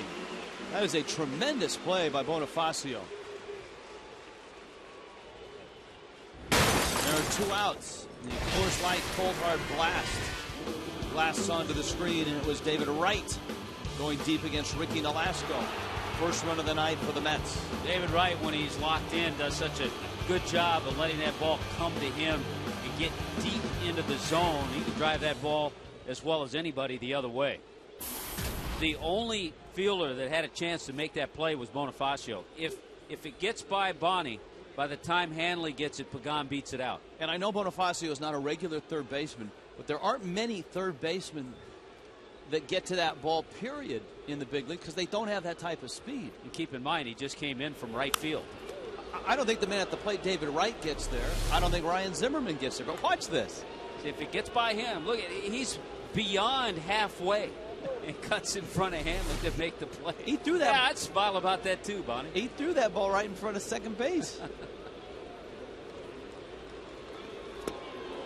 Hensley with a good overhand breaking ball.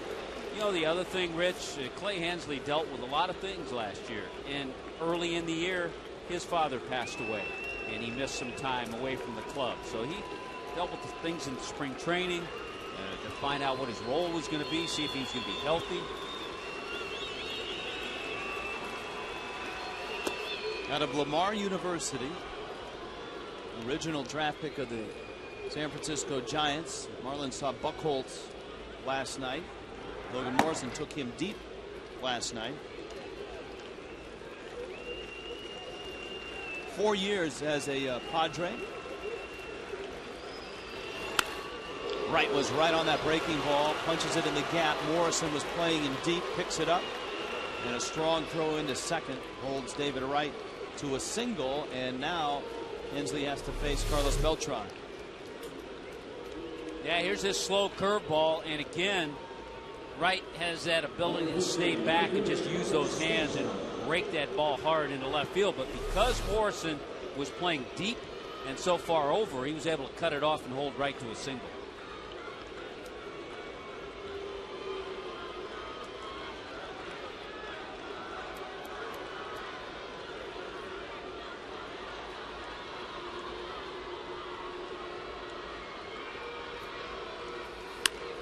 Beltran rips it.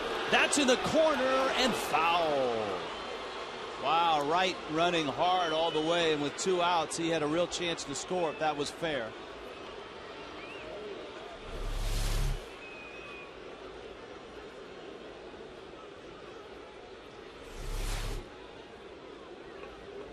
The scouting report on Beltran. Still the same type of hitter, dangerous, but right now nowhere near the foot speed or the defensive abilities that he has shown in his illustrious career. Yeah, and I don't think there's any question that the knees are going to be an ongoing problem all year. You're going to have to really be careful, Terry Collins is, how they play him. Wright is back, 15th year in the big leagues for Beltran. Of course, the Kansas City Royals. Spent a great postseason with the Houston Astros in his 7th year with the Mets.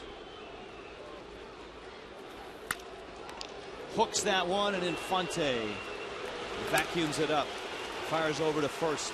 Hensley handles the 8th. Still 2-2.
We go to the outfield, Tommy Hutton.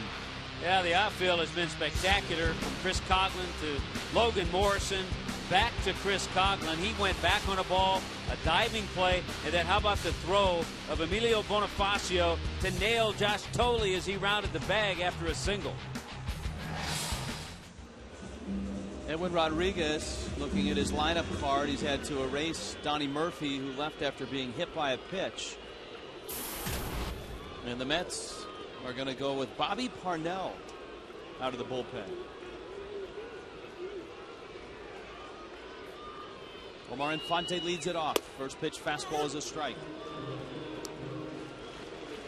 Infante, an 0 for 3 night. He's reached on an error and a fielder's choice. He scored a run.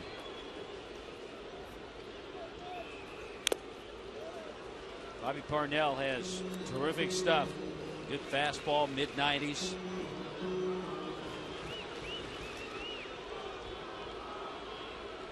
A slider that has good depth and quick movement.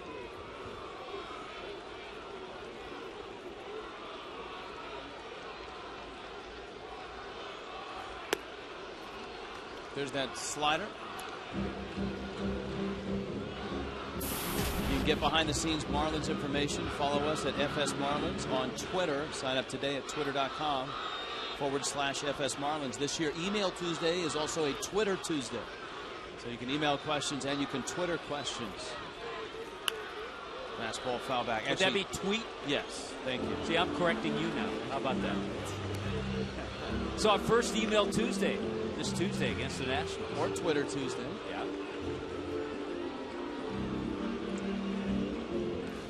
We will answer your tweets.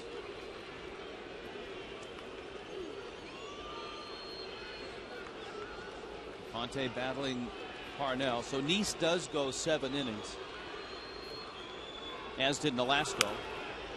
Fastball, and Fonte fights it off. Nice threw 87 pitches. Nolasco threw 91. Nice gave up the 4 hits. The 2 runs came in the first inning. A walk and 3 strikeouts.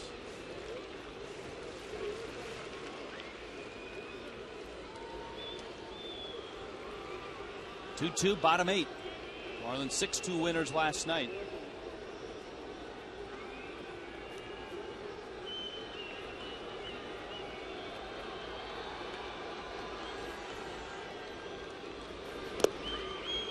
And a bouncer up there from Parnell. You can see, as Tommy pointed out, he can bring it 97.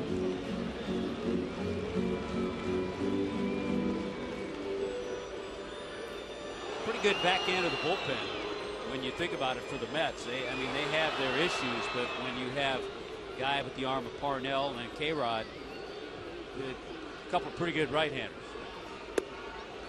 Infante lays off the breaking ball, and it's 2-2.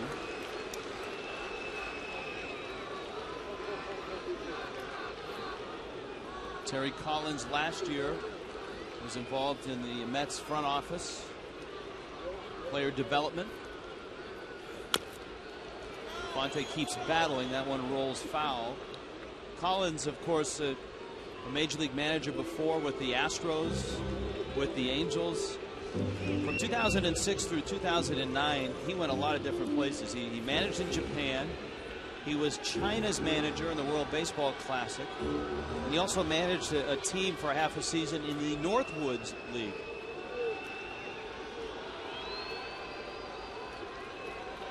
Yeah, 6 years, 3 with Houston, 3 with the Angels. He's got a career record over 500 as a major league manager. 5 second-place finishes in those 6 years.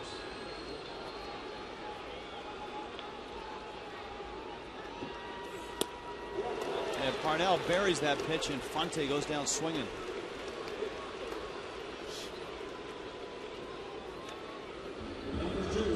Well, we've seen that hard-sinking fastball. We've seen the slider. This time there's that 2-seamer hard that he does bury inside. You can see that pitch 9 was in the strike zone. There are not many hitters that are going to hit that.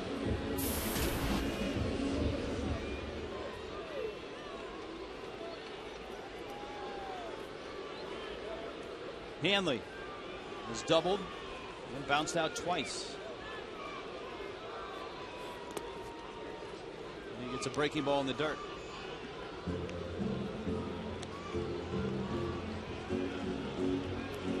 A right hand contusion for Donnie Murphy. Boy, the scary part, that's the same hand.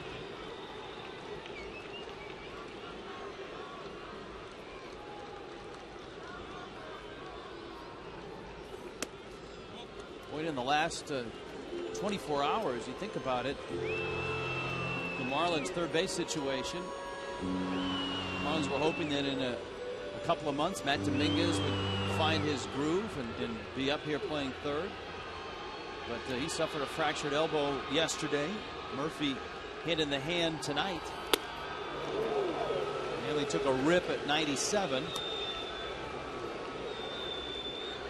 It's 2-1. Hard to catch up to that 97 when it's up in that area.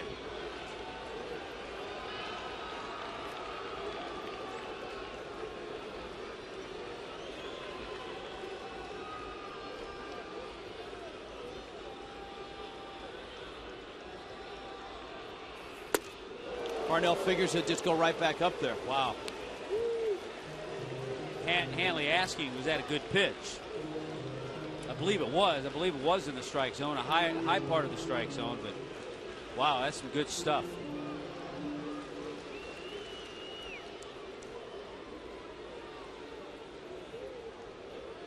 See if he goes up there again.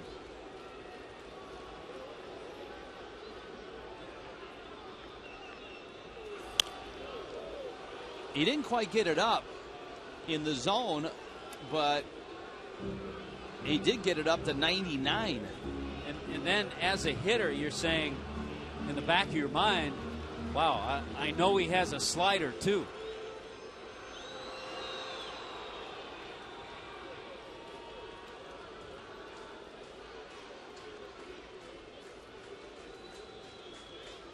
Bobby Parnell ready.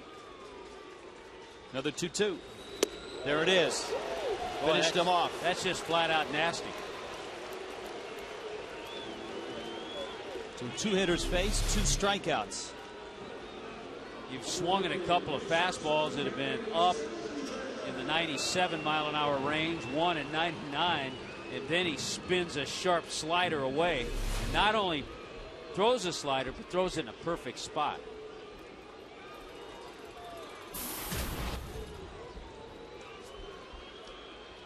$32,495 here.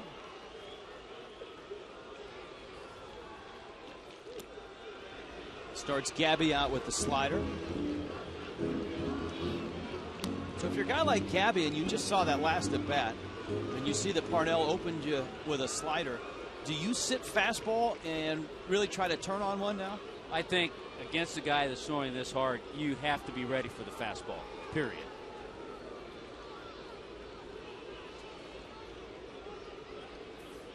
And if he throws you a slider, you hope he misses with it. You hope he hangs one maybe. You have to be ready for the fastball. You spit on it, as hitters say. Yeah, as they say, you spit on it. Sort of like that. I was trying to clean it up.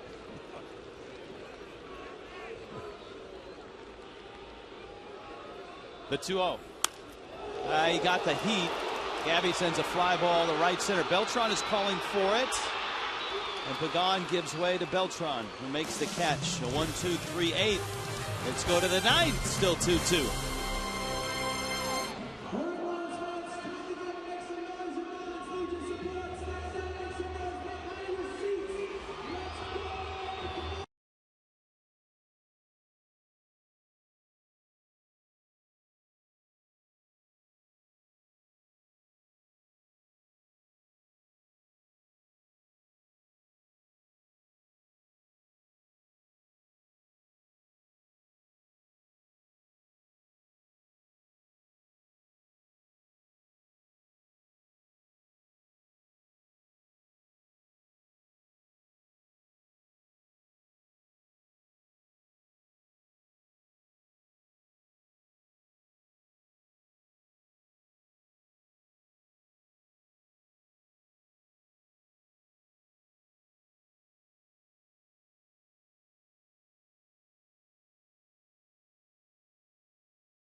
First high energy play of the day.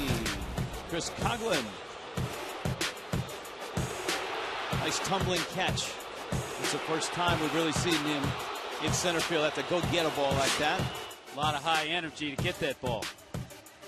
2-2. And both bullpens in full motion here. We saw Hensley in the 8th, Leo Nunez now in the 9th. Nunez gets Ike Davis, Lucas Duda, and Brad Emis. Hensley pitched the 8th. Nolasco went 7 innings, gave up 2 runs. Marlins staked him to a 2-0 lead, but the Mets chipped away with single runs in the 4th and the 6th. And Nunez misses down low. Leo last night, an uneventful 9th inning, not a save, but he finished a 6-2 win.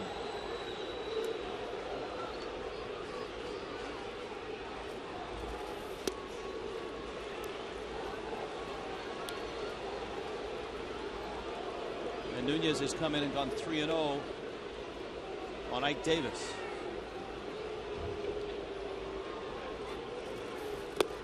And he's walked him.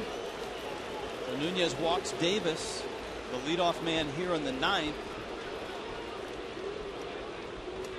Edwin pacing. Not what he wanted to see right there. Alexis, league leader and pinch runner coming in for Davis. Fewest double plays grounded into the Mets last year, just 101. JM Lexus, Price Man's number 1. JMLexus.com to find out more. Tommy, we've waited for this moment. Who is on first? Yes, he is. Chin-Lung Hu.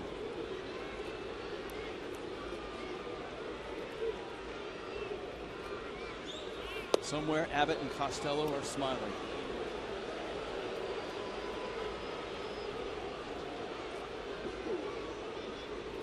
But not Randy St. Clair. Not Edwin Rodriguez.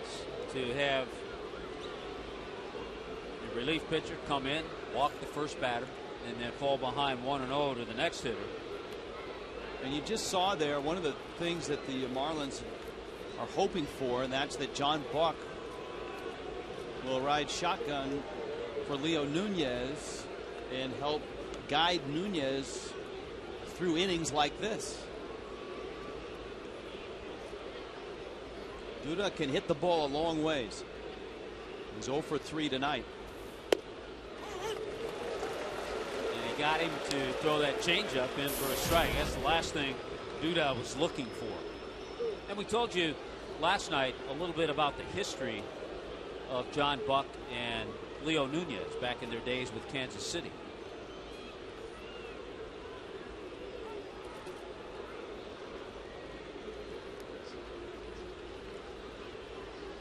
Who out of Taiwan.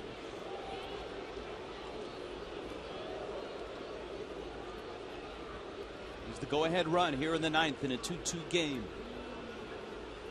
Second night of the 2011 season. Knee-high fastball.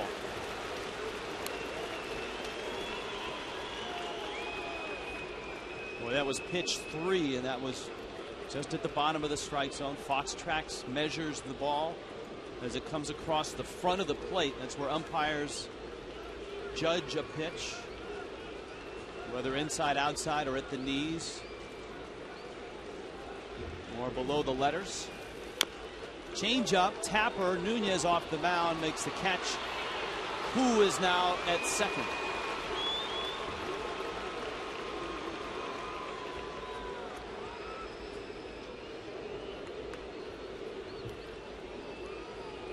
Not the play that Terry Collins wanted. He wasn't sacrificing there, but the high chopper did about the same thing. He moved the runner over to second and got Hu in scoring position.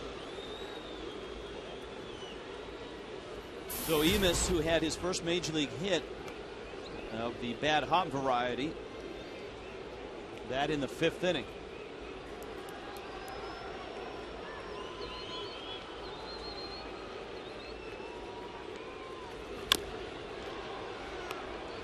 Out in front. Now, Tommy, here's a a great spot.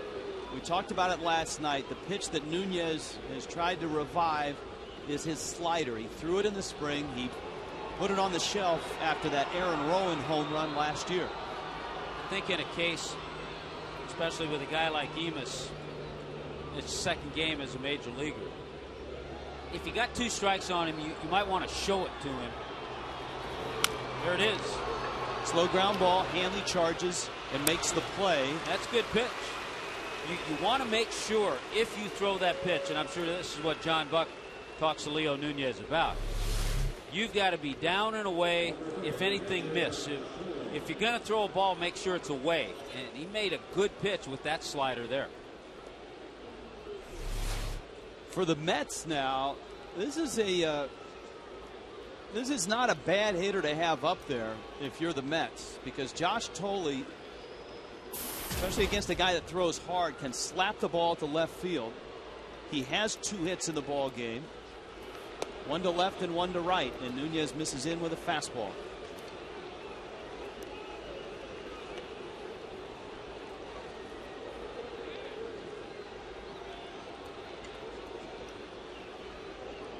Outfield is swung towards left center.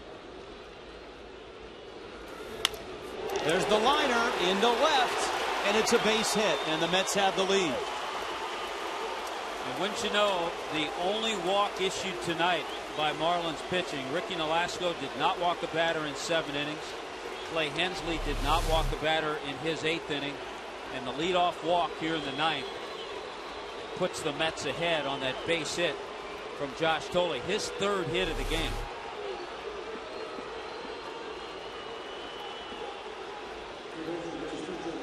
Daniel Murphy is going to come up and pinch hit for the pitcher's spot, and the Mets bullpen with K-Rod down there will get ready for the bottom of the 9th. It's a brief history, Rich, but Josh Thole now is 3 for 3 in his career against Leo Nunez.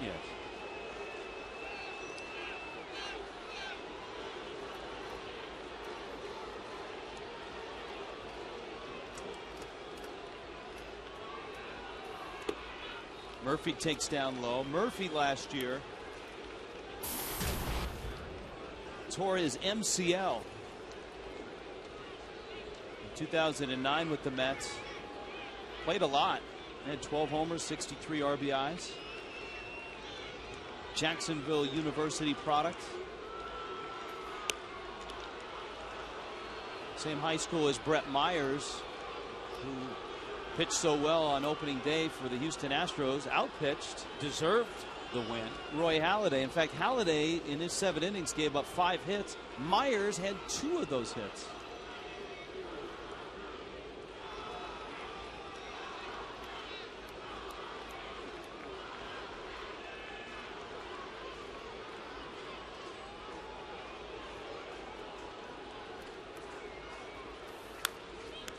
Fastball foul back to the screen. I think Myers had a either championship series or a World Series game where he had 3 hits. And he's not much of a hitter when he was with the Phillies.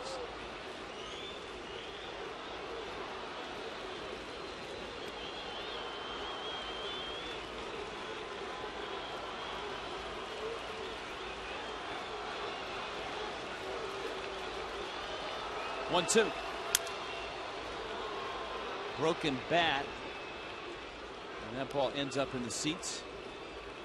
Scary moment in, I believe it was Kansas City. Torrey Hunter's bat on the opening day, one of those maple bats cut in half, and the bat flew into the stands and hit a 63-year-old woman in the head. She's still in the hospital.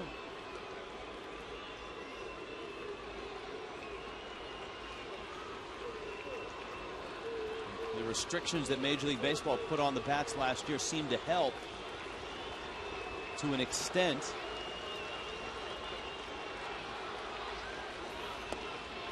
There's a changeup from Nunez, but the Mets get to him. A run in the 9th. K-Rod coming in, trying to save it for New York.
Tonight brought to you by Marooney. Sun Life Stadium tonight, the Marlins and the Mets. Leo Nunez in the ninth gave up a run, a leadoff walk, and thus the Mets are able to bring out their closer, Francisco Rodriguez. Logan Morrison, John Buck, and Scott Cousins are scheduled in the ninth. And of course, Rodriguez, who spent part of last season suspended, throws a fastball by Logan Morrison. He can still bring it. Yeah, he's got that slinger type motion with the fastball and slider, primarily what he throws in his third year as a Met. Had that incredible record-setting season a few years ago with the Los Angeles Angels of Anaheim. 62 saves. Check swing. Did he go? No. Says Jerry Davis upon appeal. Morrison's two-run single in the first, the only runs for the Fish. Jonathan Neese then went 6 scoreless innings. Bobby Parnell worked a 1-2-3-8. And here is Rodriguez.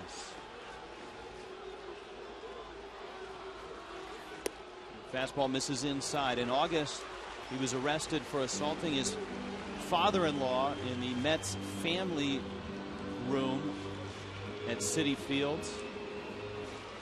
Anger management and a lot of therapy and a lot of lost salary. Strike on the outside corner, but if he finishes 55 games this year, that's the interesting scenario. If he finishes 55 games this year in his contract, it triggers next year's option, which is only $17.5 million. 2-2 coming. Change up and a wicked one, and he gets Morrison. Yeah, there are some feel, many feel that depending on where the Mets are at that time, that he could be traded. But I believe that that clause would follow him wherever he went. So if he finished, say, 30 games for the Mets and they trade him, and he finishes 25 for somebody else, somebody's on the hook for a lot of money. Buck now. It always could be negotiated. Rodriguez misses outside with a breaking ball. Buck is 0 for 3 in this one. Marlins have just 4 hits, and 3 of those came in the first inning.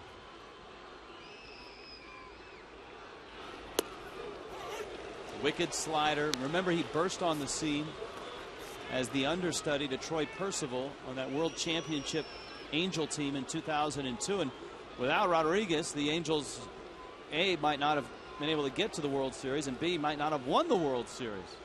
He was that dominant. And he was a September call-up. He only appeared in 5 games in that 2002 season, yet was spectacular in postseason.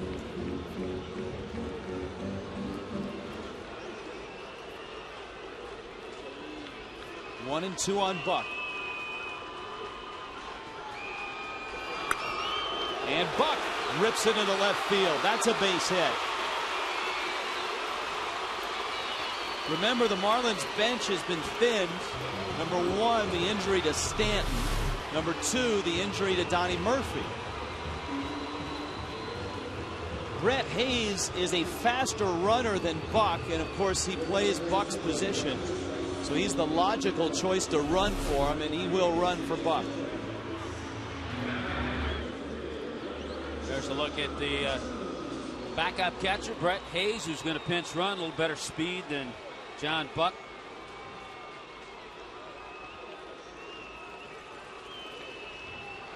We've got Cousins now, his first at bat. Fastball, and Cousins fouls it back. Scott Cousins, born in Reno, went to the University of San Francisco. Last year in September, hit .297. He did not hit a home run, so he does not have a home run in the big leagues. Had himself a base hit last night. Stroked a line drive into left center. Outfield very deep, and rightfully so. They want to try to cut off anything into the gaps. You have Bonifacio on deck, and remember, you've got Greg Dobbs waiting in that dugout with a bat as well.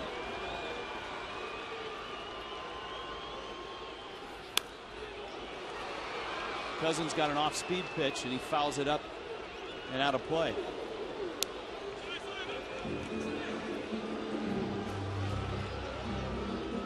If I remember correctly, though, the ball that Cousins hit for the game winner was a high ball off the wall in left center.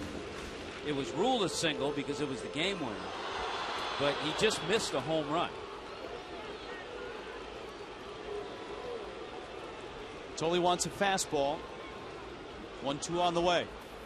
Got the fastball, and Cousins fouls it back. Rodriguez has always been a tough guy to pick up, with a lot of legs and elbows and arms and everything flying. I mean, he has good velocity, but he's one of those guys that looks like he even throws harder.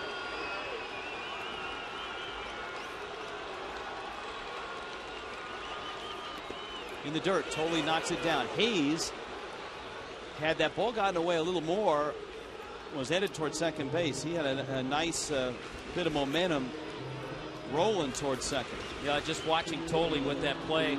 I had a nice talk with my good friend Gary Carter, who managed Tolley in rookie ball in the Gulf Coast League in '05, and he said he was a tireless worker at blocking pitches, and it paid off right there. Jonathan Neese was on that team as well. 2-2 to Cousins. And Scott hanging in there. Lines it foul. Cousins came in the ball game when Donnie Murphy was hit in the right hand just above the wrist, which he dislocated and had extensive surgery on. Murphy left the game immediately in the 7th inning.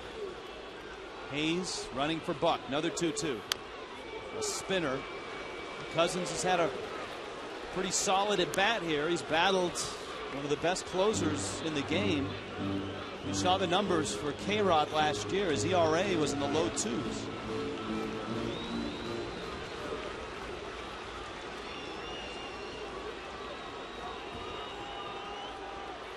Another 2-2. Got him. For the left-handed bats, he has struck out in Morrison and Cousins. And he's gotten them both with the same pitch, changeup.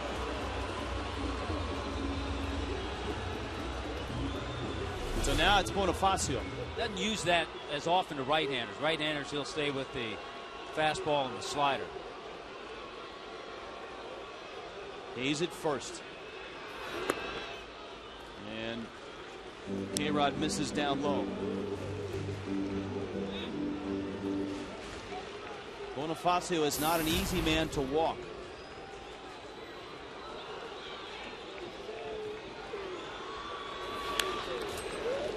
Fouls that pitch back.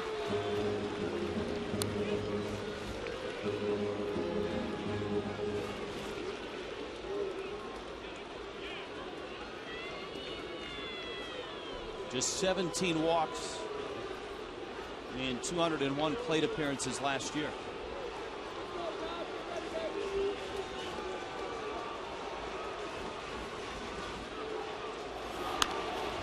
Pulls that one into right field, a base hit. Hayes around second, on his way to third, and Bonifacio delivers. And here comes Greg Dobbs to face K-Rod with 2 outs in the bottom of the 9th. Been a nice night for Bonifacio, his second base hit. There's the slider. He goes right down on a pretty good slider that was down and in.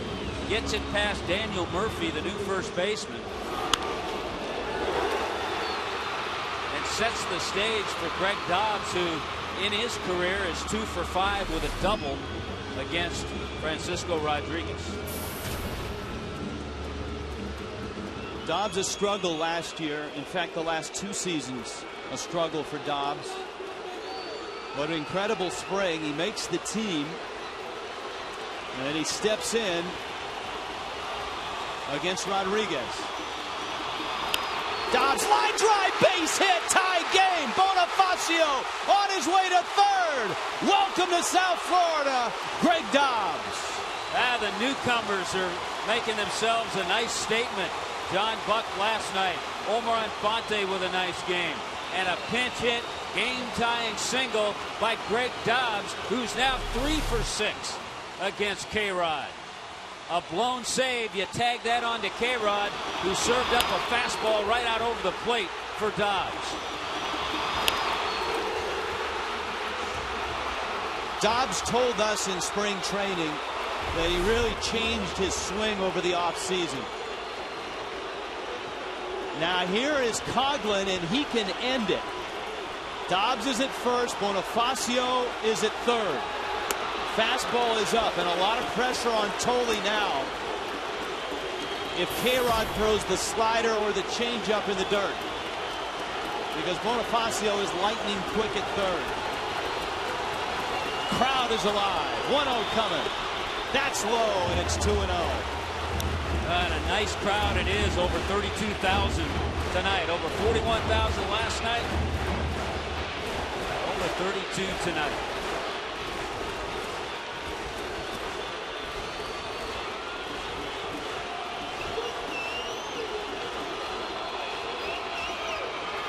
Coughlin takes inside, and Rodriguez looks flustered.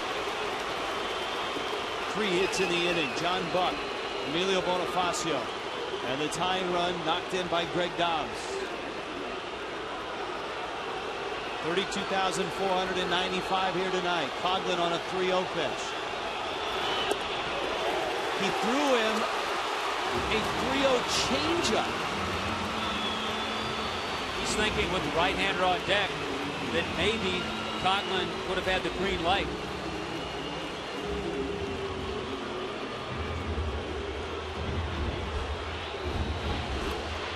Tommy, last year the Marlins, it seemed like every time they went into Atlanta, there was a game that went down to the very end, and it seemed like Omar Infante was up for the Braves.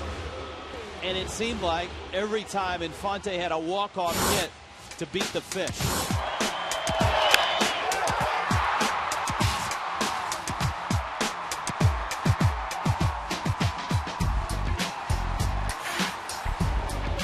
The Marlins would love to see him walk off tonight. Well, we talked about the newcomers. John Buck last night. Omar had a decent game.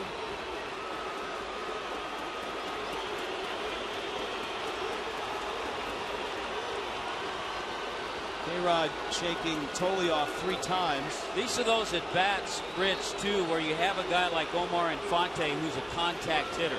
That's all you need here. A single. A single's going to win the game.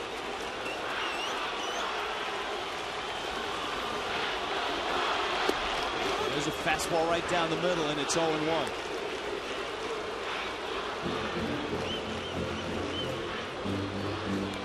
Three career walk-off hits. Last year, the Marlins tied the Mets for the fewest come-from-behind wins. Infante pops it up. Who makes the catch? But the Fish tie it up. Greg Dobbs, a 2-out pinch hit RBI single. And it's extra innings tonight.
Single to tie the game. Now, because the Marlins are essentially out of position players, Dobbs is going to stay in the ball game. Emilio Bonifacio, who started in right, then played third, is now in center. Hayes stays in the game. He's behind the plate. And the Marlins will turn it over to Ryan Webb. Well, another newcomer making his Marlins debut, but had a tremendous season last year for that solid bullpen in San Diego for the San Diego Padres. All right, tonight, this is how you follow Bonnie. He started the game there, then he moved in and played there, and now he's out here. So Emilio Bonifacio has been all over the place.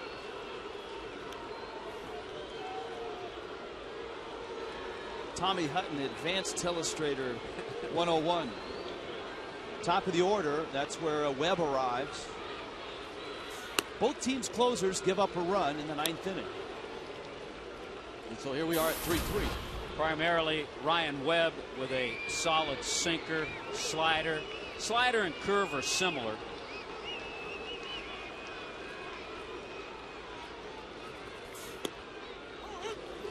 There's the sink, and it caught the outside corner. It's 1-1. And Webb's parents have come across the state to watch him make his debut as a Marlin. His father, Hank, pitched in the major leagues with the Mets and the Dodgers. Ground ball into right field. It's a base hit.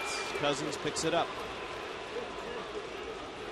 So that's trouble. You got Reyes aboard, a prolific base stealer. He swiped 30 last year. And you have a new catcher in there, Brett Hayes. And Webb is not the quickest to home plate.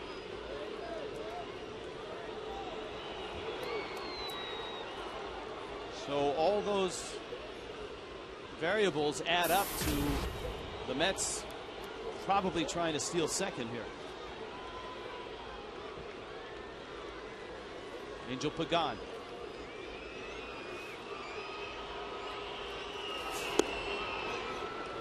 Or Terry Collins can channel his inner Gene Mauch and bunt him up to second.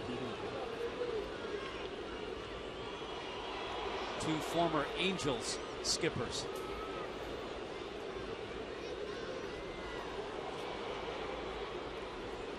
The left-handed bat certainly provides some protection for Reyes at first. Not running, and the Marlins pitch out. Wow, a 1-0 pitch out. And that puts a little pressure on Ryan Webb, who just gave up the base hit. Now all of a sudden it's 2-0. I think somebody missed a sign. You look at Edwin, and his reaction is, what the heck's going on?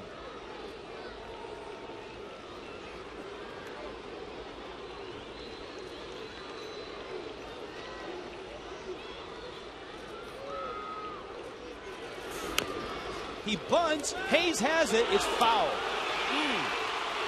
That was close. I'm really surprised that Terry Collins is having Pagan bunt when you have a guy who has the speed of Jose Reyes at first. And now listen to this. Last year, runners were 10 for 10 in stolen bases against Ryan Webb. So I'm really surprised he's got Pagan sacrificing. That was the scouting report that we had on Webb and talked to Randy St. Clair about. They've been working on it, trying to get him faster to the plate. Reyes is not running. Pagan drops down the bunt. This will be a tough play for Dobbs, and he pulls him off the bag. And the Mets have runners at first and second, and here comes Wright. Boy, a tough play for any third baseman, and especially when you've just come in the game. I'll tell you what, a perfect throw, it still would have been very close. Pagan has excellent speed. Let's see if the throw's there. Boy, it's still going to be bang, bang. It's going to go as a bunt base hit. And now, young Ryan Webb out of Palm Harbor, Florida. He's going to have to get David Wright, and he's got Beltran and then Hu after that. And you've got great speed out there with Reyes at second and Pagan at first. Looking for a ground ball. Wright fights off a fastball.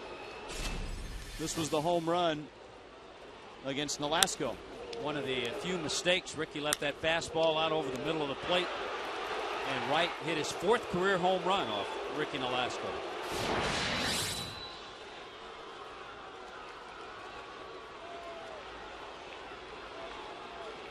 Webb 0-1. Pretty good breaking ball. It just missed. Well, actually, on Fox Tracks, it was right on the corner.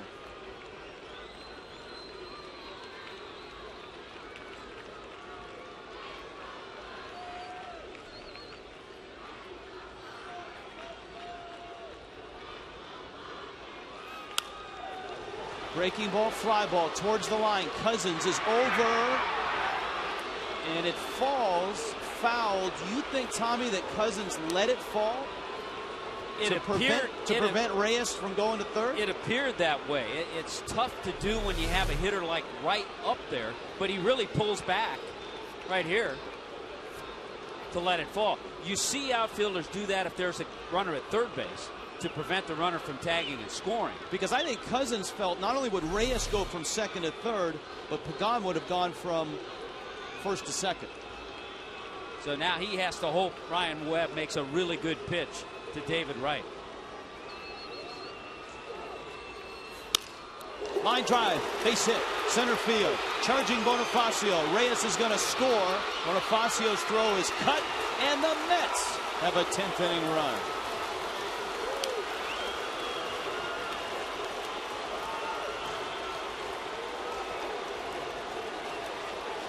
Third hit of the night for David Wright. We saw the home run. He singled off Hensley in the 8th. And Webb tried to run the fastball in on him. It was a good idea. He didn't get it in far enough, and Wright made a good adjustment.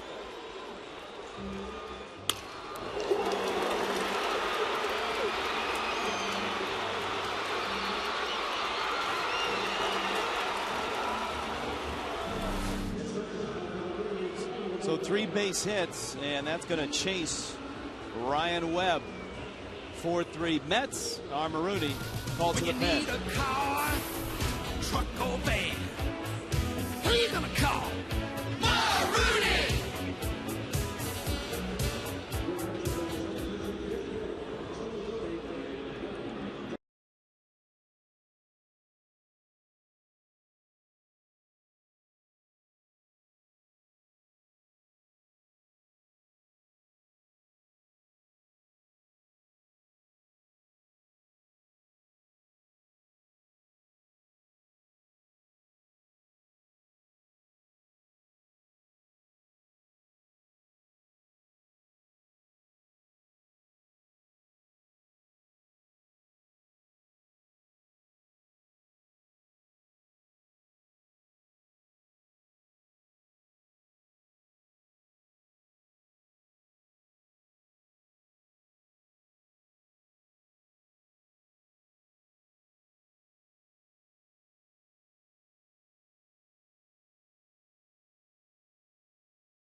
3 tie with a run here in the 10th.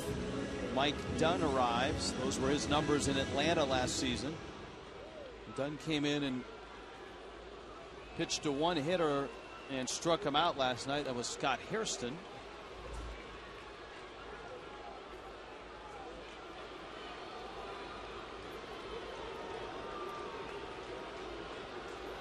Carlos Beltran with Angel Pagan at second, David Wright at first. Good speed for the Mets.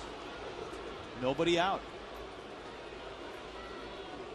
Single by Reyes, the bunt single by Pagan, the RBI single by Wright.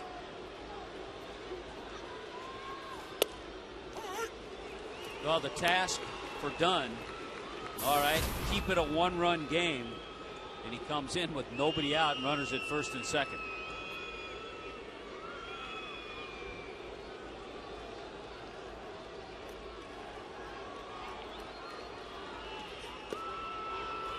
Hayes walks that ball in the dirt.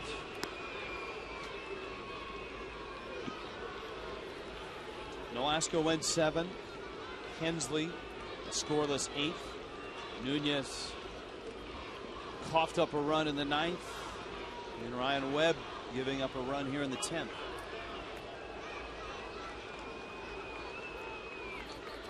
Dunn's 1-1. Boy, he threw that ball by Carlos Beltran.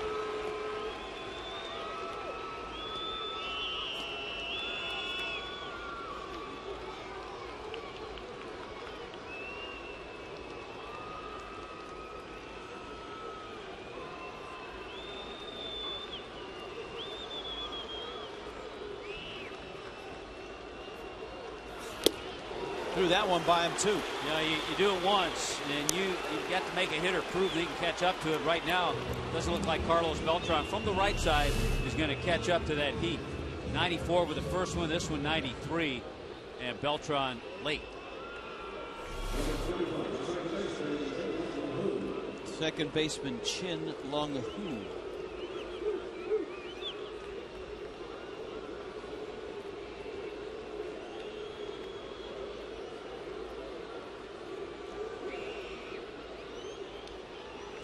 Spent a lot of time in the Dodgers organization, did Chin Lung Hu.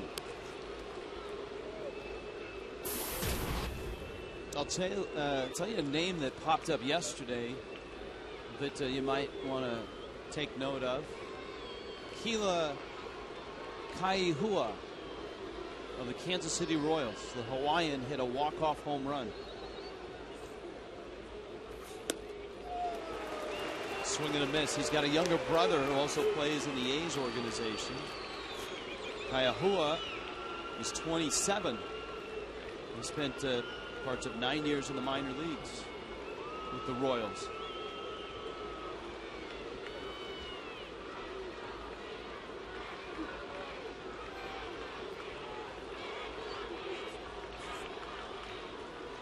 Dunn out in front 0-2.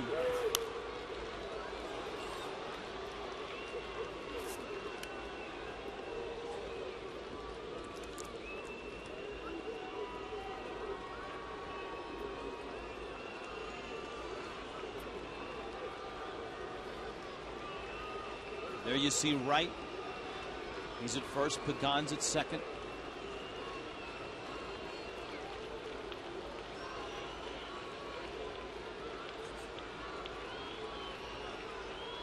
Oh, 2 fastball. Checked his swing. 1-2.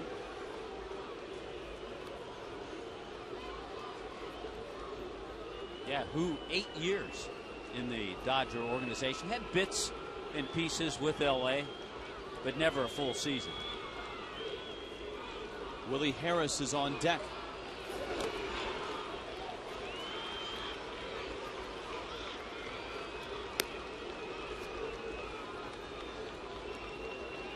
Here's a look at Harris.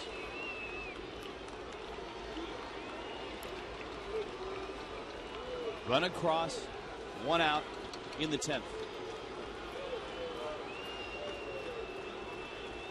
If the Marlins can keep it at 1 and get to the bottom of the inning, Hanley leads it off.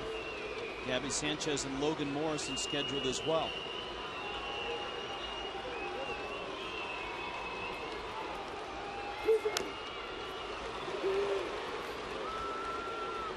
Chin Lung Hu hangs in, giving Mike Dunn a good battle.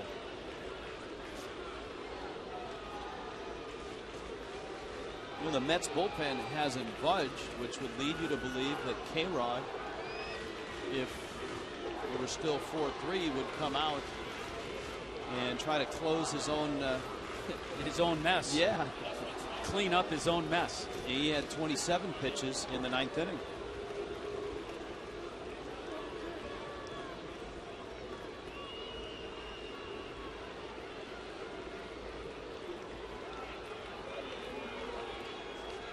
Two. That's right at the knees.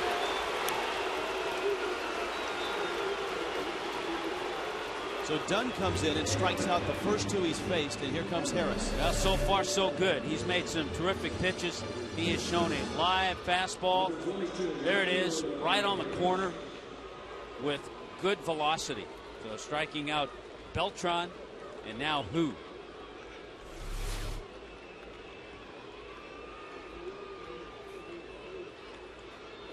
Harris can be a pesky hitter.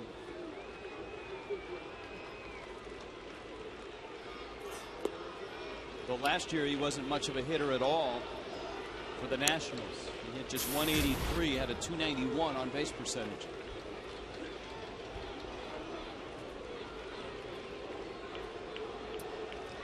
He did, though, hit 10 homers last year.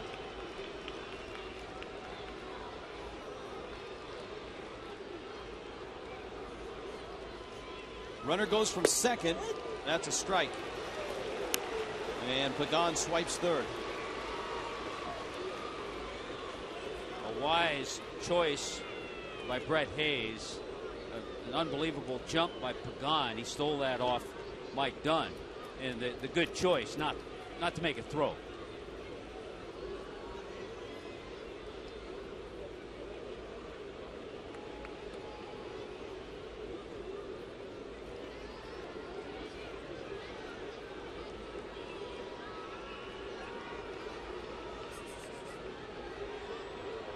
One. And it's 2-1.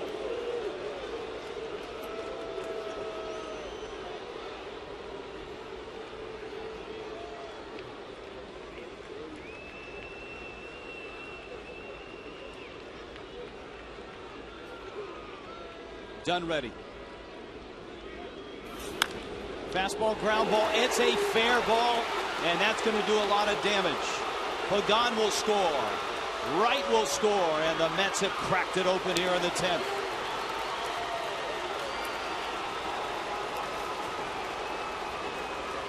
Well, you had the matchup that you wanted. You had the lefty against the lefty. And this time, Willie Harris prevails. That fastball was up. He was able to get on top of it and get it past. You don't expect him to pull a ball. So Gabby's playing off the line, and he pulls it past Gabby Sanchez. A huge base hit, driving in 2 more.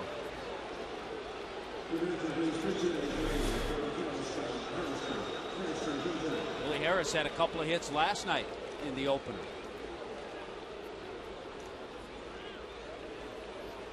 So Scott Hairston will hit for Emus, or in that 7 spot.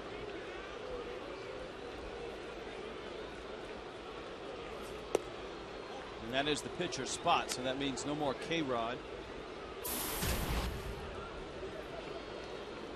And the Mets bullpen is up and rolling. Blaine Boyer.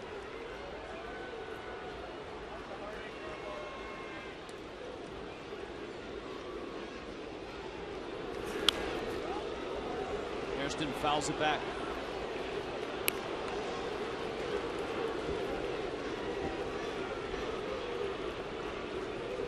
Well, the one thing you ask for, and certainly we talked about it a lot in the spring, the focus on improving the bullpen. Well, one game does not a year make. Last night, the bullpen was fine. And tonight, they had their struggles. Clay Hensley was fine. But Nunez, Webb, and Dunn have had their troubles. Looked like Dunn was going to get out of it. He made some good pitches to strike out a couple of hitters, and then left that fastball up to Willie Harris.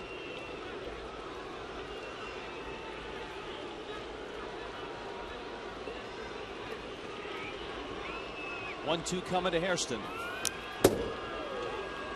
The This was the matchup last night. Dunn striking out Kirsten.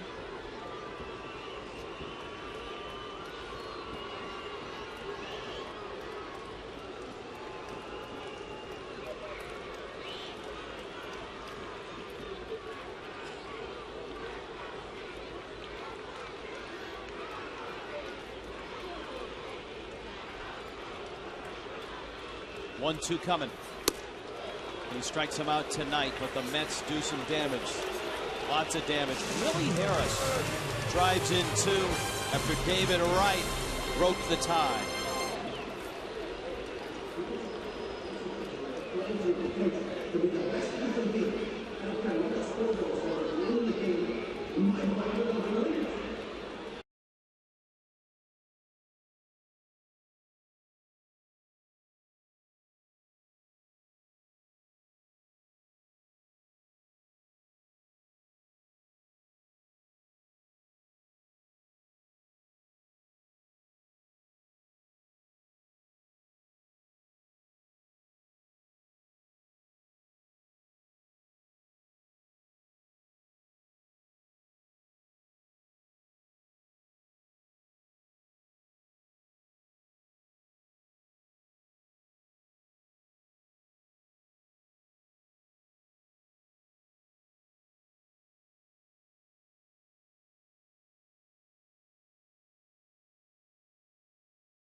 Morris. Watch this fastball. Stays up. You see Brett Hayes reaching back for it. They wanted it out away from Willie Harris. Give him credit. He drives in two and gives the Mets a real nice cushion as the Marlins bat here in the bottom of the 10th inning. Blaine Boyer, for the most part, has been a middle guy, a setup guy. He has one career major league save. That was back in 2008 when he was with the Braves. And this is a save situation. If he can get 3 outs with a 3-run or less lead, you get a save. Hanley Ramirez, Gabby Sanchez, Logan Morrison, Brett Hayes.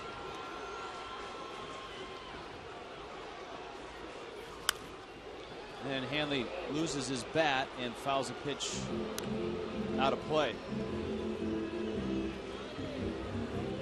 Marlins saw plenty of Boyer as a Brave. I don't think they saw the bearded Boyer as a Brave, though.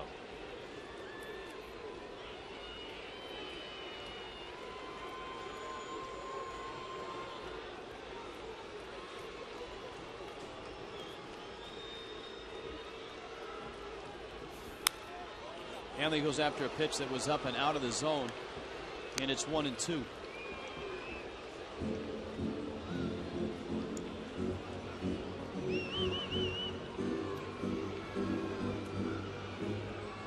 Well, although the heroics for the Mets seem to be late in this ball game, I think the guy that you have to look at tonight is John Neese, because Neese, who gave up 2 early runs to the Marlins, absolutely shut the Marlins down for the next 6 innings. Yeah, by doing that, then he allowed his club to get back in this thing and eventually take the lead. And Jonathan Neese was outstanding tonight. 4 hits, 2 runs in his 7 innings. The 2 runs came in the first inning. 29 pitches he had to throw in that first inning. Nolasco wins 7 innings, 2 runs on 7 hits himself. 2-2 to Hanley.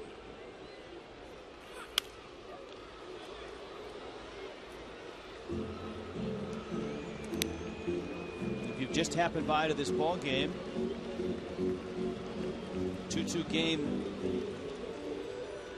Going into the ninth, the Mets got a run in the top of the ninth.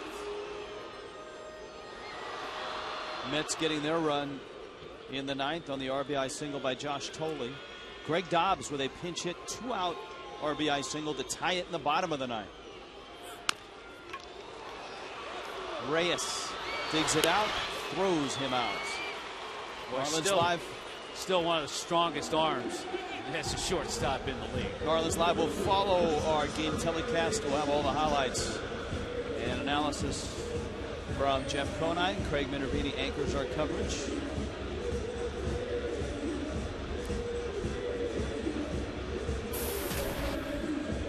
The Hanley grounds out. Here's Gabby. He's 0 for 3.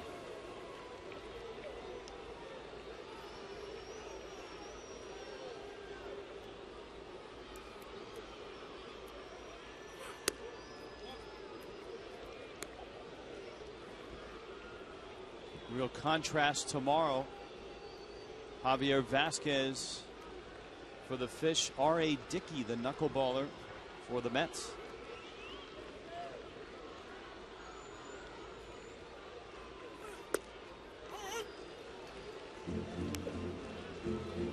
Ball and a strike. Not a lot of game planning for a knuckleball pitcher. Just kind of hope he leaves a few out over the plate. R.A. Dickey's is a hard knuckleball too.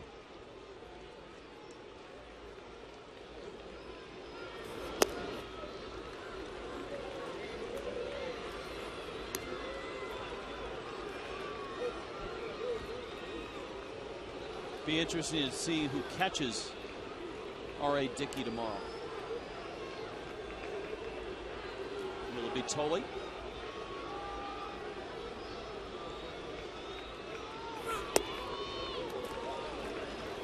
Will it be Nikias? But Cliff Lee's outing tonight. Phillies 9-4 win over Houston. Lee went 7 innings, gave up 4 hits and 3 runs, but no walks, 11 strikeouts.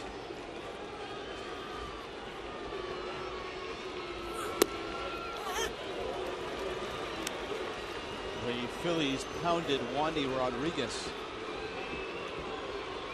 Padres beat the Cardinals 11-3. Albert Pujols hit his first.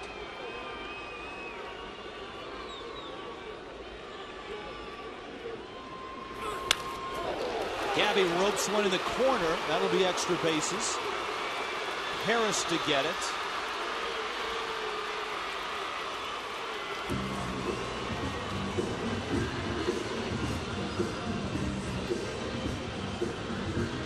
So that's a start. Gabby just ropes his ball. He had 37 doubles last year. That's his second this year. He had one last night. And no doubt about that one down in that left field corner.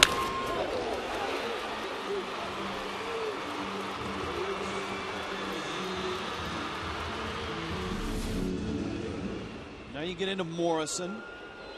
Hayes is on deck, then Cousins, then Bonifacio, and then Dobbs. Then, if the inning progresses, you've got the pitcher spot up. That would be the 8th spot up this inning. And remember, the only man left is Mike Stanton, but Edwin told us earlier he was taking earlier before the game some cuts in the cages and then kind of shut it down.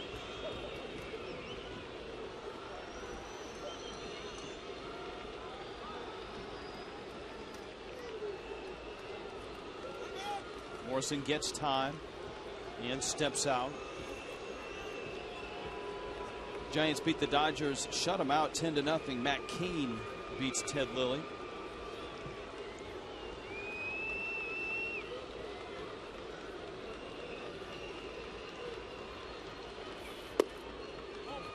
Pitch is in, it's 1-1.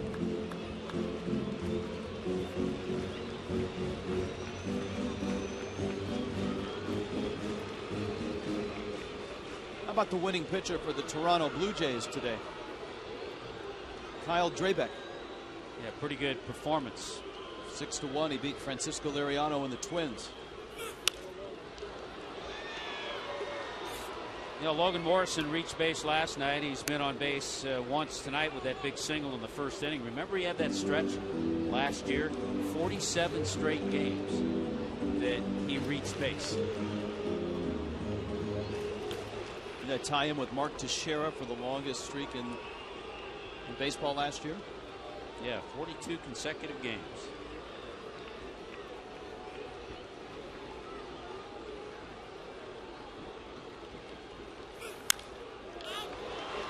It looks like he's going to reach base here. Harris.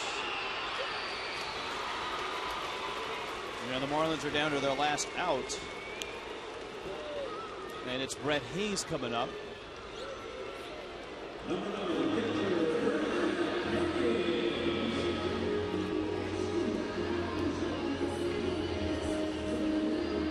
Hayes last year getting his first taste of the big leagues, hit 208, 2 homers in 26 games.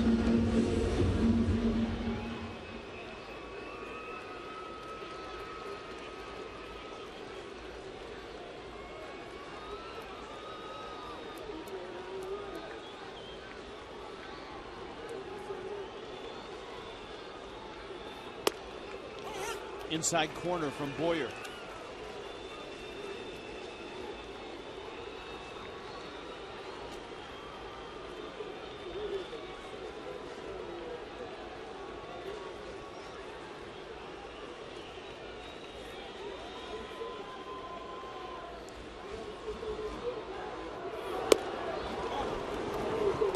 This will be K-Rod's game to win.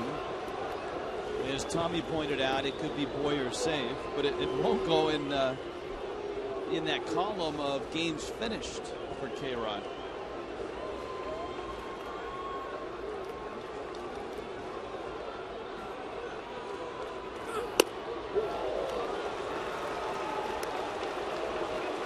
Fastball at 93.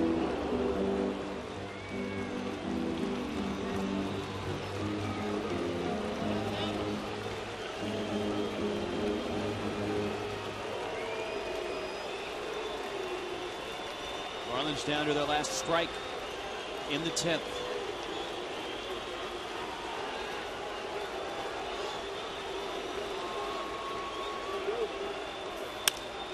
Hayes keeps it alive. He drives it into right center field. Beltran picks it up. Gabby scores, and the tying run comes to the plate, and it's Scott Cousins. That's good feeling, a good at bat, a terrific swing by Brett Hayes. Keep the game alive, keep it going.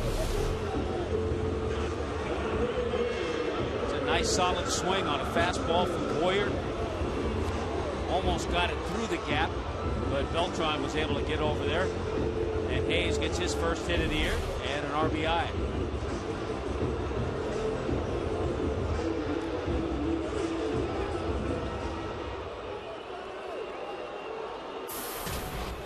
Remember, Cousins had an at bat in the 9th inning. He struck out.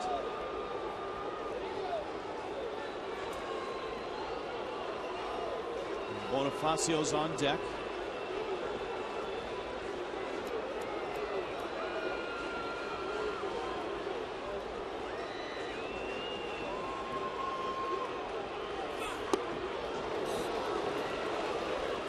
Cousins went after a sinking fastball.